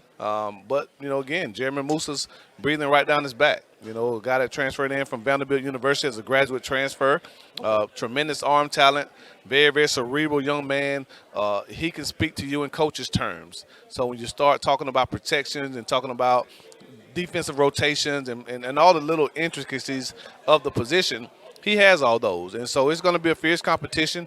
I'm really looking forward to seeing those guys perform at that level, and I'm blessed now to be coaching that position as the head coach. And but I feel really good about the direction the quarterback group is headed in, and obviously we'll go as they go. And so with those two guys and the other guys in the room, I feel like we'll go back to having those prolific offenses that Rattler Nation has come to expect from us. Offensive line, you were able to run the ball a lot more, but tell me a little bit about just overall offense of some of the playmakers. Have you added any additional playmakers on that side of the ball? Well, fortunately for us, we didn't lose many. Aside from Bishop Bonnet, our first team all-conference running back, we returned all of our key members from last season. We talked about Rashawn, but when you mentioned Xavier Smith, who 2 years in a row has led the team in receiving, has been one of the more productive receivers in FCS football over the last couple of years. Jamarier Shareed, who transferred to us last season from Texas State, who ended up being an All-American punt returner, led the nation in punt return yardage. Kamar Young, our tight end, Terrell Jennings and Jalen McLeod, two big physical, powerful running backs. So when you return that type of star power offensively, it equates to hopefully a very dynamic offensive group. And then we've added some additions. Guys like Trey Davis, who was a Division II first-team all-conference receiver. Kobe Gross, who was the #1 rated junior college tight end when he signed with Florida State, who's now transferred to us, and even a couple other guys that are coming into the fold. We've got a few tricks up our sleeves. So we're not going to let Jackson State and Dion have all the fun in the recruiting trails, but we do have some very, very dynamic young men that we feel will give us a chance again to match our defensive prowess and our special teams dominance. We feel like we arguably have the best kicker, punter, return combination in the country. Good point. The talk of the town, the talk of the conference, SWAC, HBCU, and FCS was the defense last year. Didn't lose much on the defensive side of the ball. Tell me a little bit about that defense. Is it still getting you excited? Well, we lost a key component, Marquise Bell. Well, when you lose a player of that caliber, you're right. He's not hard. He's not easy to replace, right? And so, he and Antoine Collier did a great job last year of being our last line of defense as our two safeties. You're talking about two guys that are over 6'2", right around 200 pounds, that both love contact, and we're ball hawks. And so losing those two guys were really, impactful. Yes. And then Savion Williams on the defensive line. So again, when you lose, those three guys were huge losses, but we feel like we've replaced them with guys that can be hopefully equally as productive or close to it.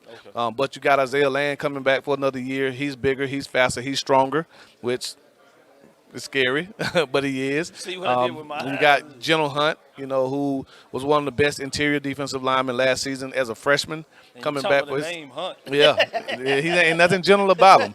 And so, but again, he's returning. And then the additions that we've added in the secondary at the linebacker position will be much more explosive at linebacker than we have been in the past. Secondary will be, I think, more athletic, maybe not as physical with two big physical presences leaving, but we're way more athletic. And then up front, we feel like we'll have a greater level of productivity, being that our two marquee guys, General Hunt and Isaiah Land, are, again, a year older, and they've been in the weight room really, really hard over the last 365 days. Special teams.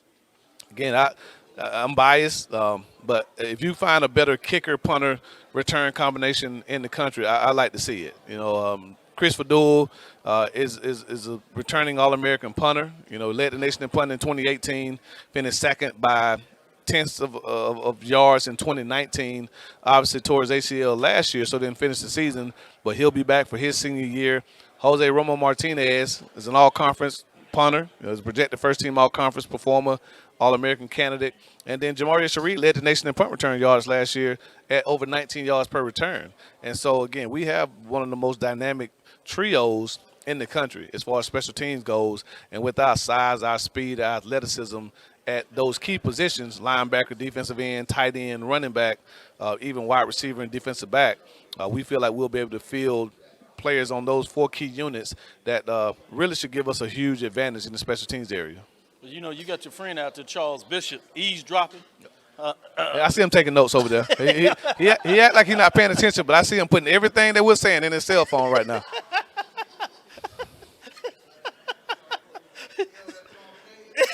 No, we just said you over there eavesdropping. Everything we saying, you taking notes on your phone, right. trying to act like you don't all know inconspicuous, like you don't know. Like you don't know man. what y'all talking to me? Say my first rodeo, Charles. Say my first rodeo. And I bring that up because Orange Blossom Classic, big game. We can't hide from it. But you've experienced this for now the 6th year in a row where you open up the season against what, in this case, we'll say rival. Obviously, with Prairie View and Texas Southern, true in-state rival. In this case, at least rival in terms of who finished first in the conference. Right. And many people see you all finishing in the top. And a lot of it has to do with that game. How have you managed that process based on what happened last year, and more importantly, what you've done in the past of understanding preparation for the first game of the year against, which is a big game? Yeah, I think the key in that, and I'm blessed to have gone through this multiple times, as you alluded to. When you open the season out of conference, and primarily you play 2 or 3 games before you start conference play, you don't have maybe as much of an emphasis to get everything installed, to make sure that, you know, you've really given the guys everything they need as far as the whole playbook, because you got 3 games to kind of, you know, get used to playing. And I understand this year you do right. open against North Carolina, and I know right. that's the It's game you 0, on. right? But so you get what I'm saying. Yeah, but the difference is when you open the season in conference play, we got to be ready to play. Okay. I mean, there's no question that, you know, the preparation, the summer preparation, the film study with us as coaches, it's that much more critical, right, to make sure that we know everything we can about our opponent, in this case Jackson State. Just like when I was at Prairie View, knowing everything we could about Texas Southern. You have to know their personnel. You have to know their coaching philosophy. You have to know the new additions to the rosters. And so all those key intricate things that a lot of times you don't really figure out until game day, we got to work that much harder to know them earlier, because the game has so much at stake. Last year we said it. Coach Prime and I said it on the field. Whoever wins this game is more than likely going to win the SWAC. And that's exactly what happened. And so I'm not saying that this year to go out and give people bulletin board material, but based on the preseason rankings, that's what a lot of people we're 1 and 2. Yeah. And so we know the magnitude of this game and the ramifications of the implications of it are huge. And so we got to make sure we're ready to go. So you sound like you'll be ready, and the team will be ready as well. I know it's been a long day. You got a little road ahead of you, so I want to thank you for making sure that you gave some time to get an interview in. So I really appreciate that in a lot of ways. Well, of course, I know it's a steak riding on it, so I know if I didn't come and talk to you, that next time I come to Houston, you wouldn't give him a good steak. So now that I've done my interview, I can, and I'm going straight T-bone. We're going to the nicest steak restaurant in Houston, and we're going to blow it out. Second nicest. Second nicest. I ain't ready for that. First nicest. We'll go to second nicest. We appreciate you, brothers, always. I appreciate it. It's always fun, and always you keep up the great work, and tell the family, the wife. Charles, your battery died yet? Your phone dead? You still got This is Dr. Cavil with Inside the HBCU Sports Lab. Special presentation from BCSN here at the 2022 SWAC Football Media Day. That will be a wrap for us. Stick with us because we'll have some special things for you as we close. Might have a little more tease as we're getting ready for a couple of things, but basically that's it. We'll tune it off and we'll be right back after this moment. Stick with us. My man. Appreciate you.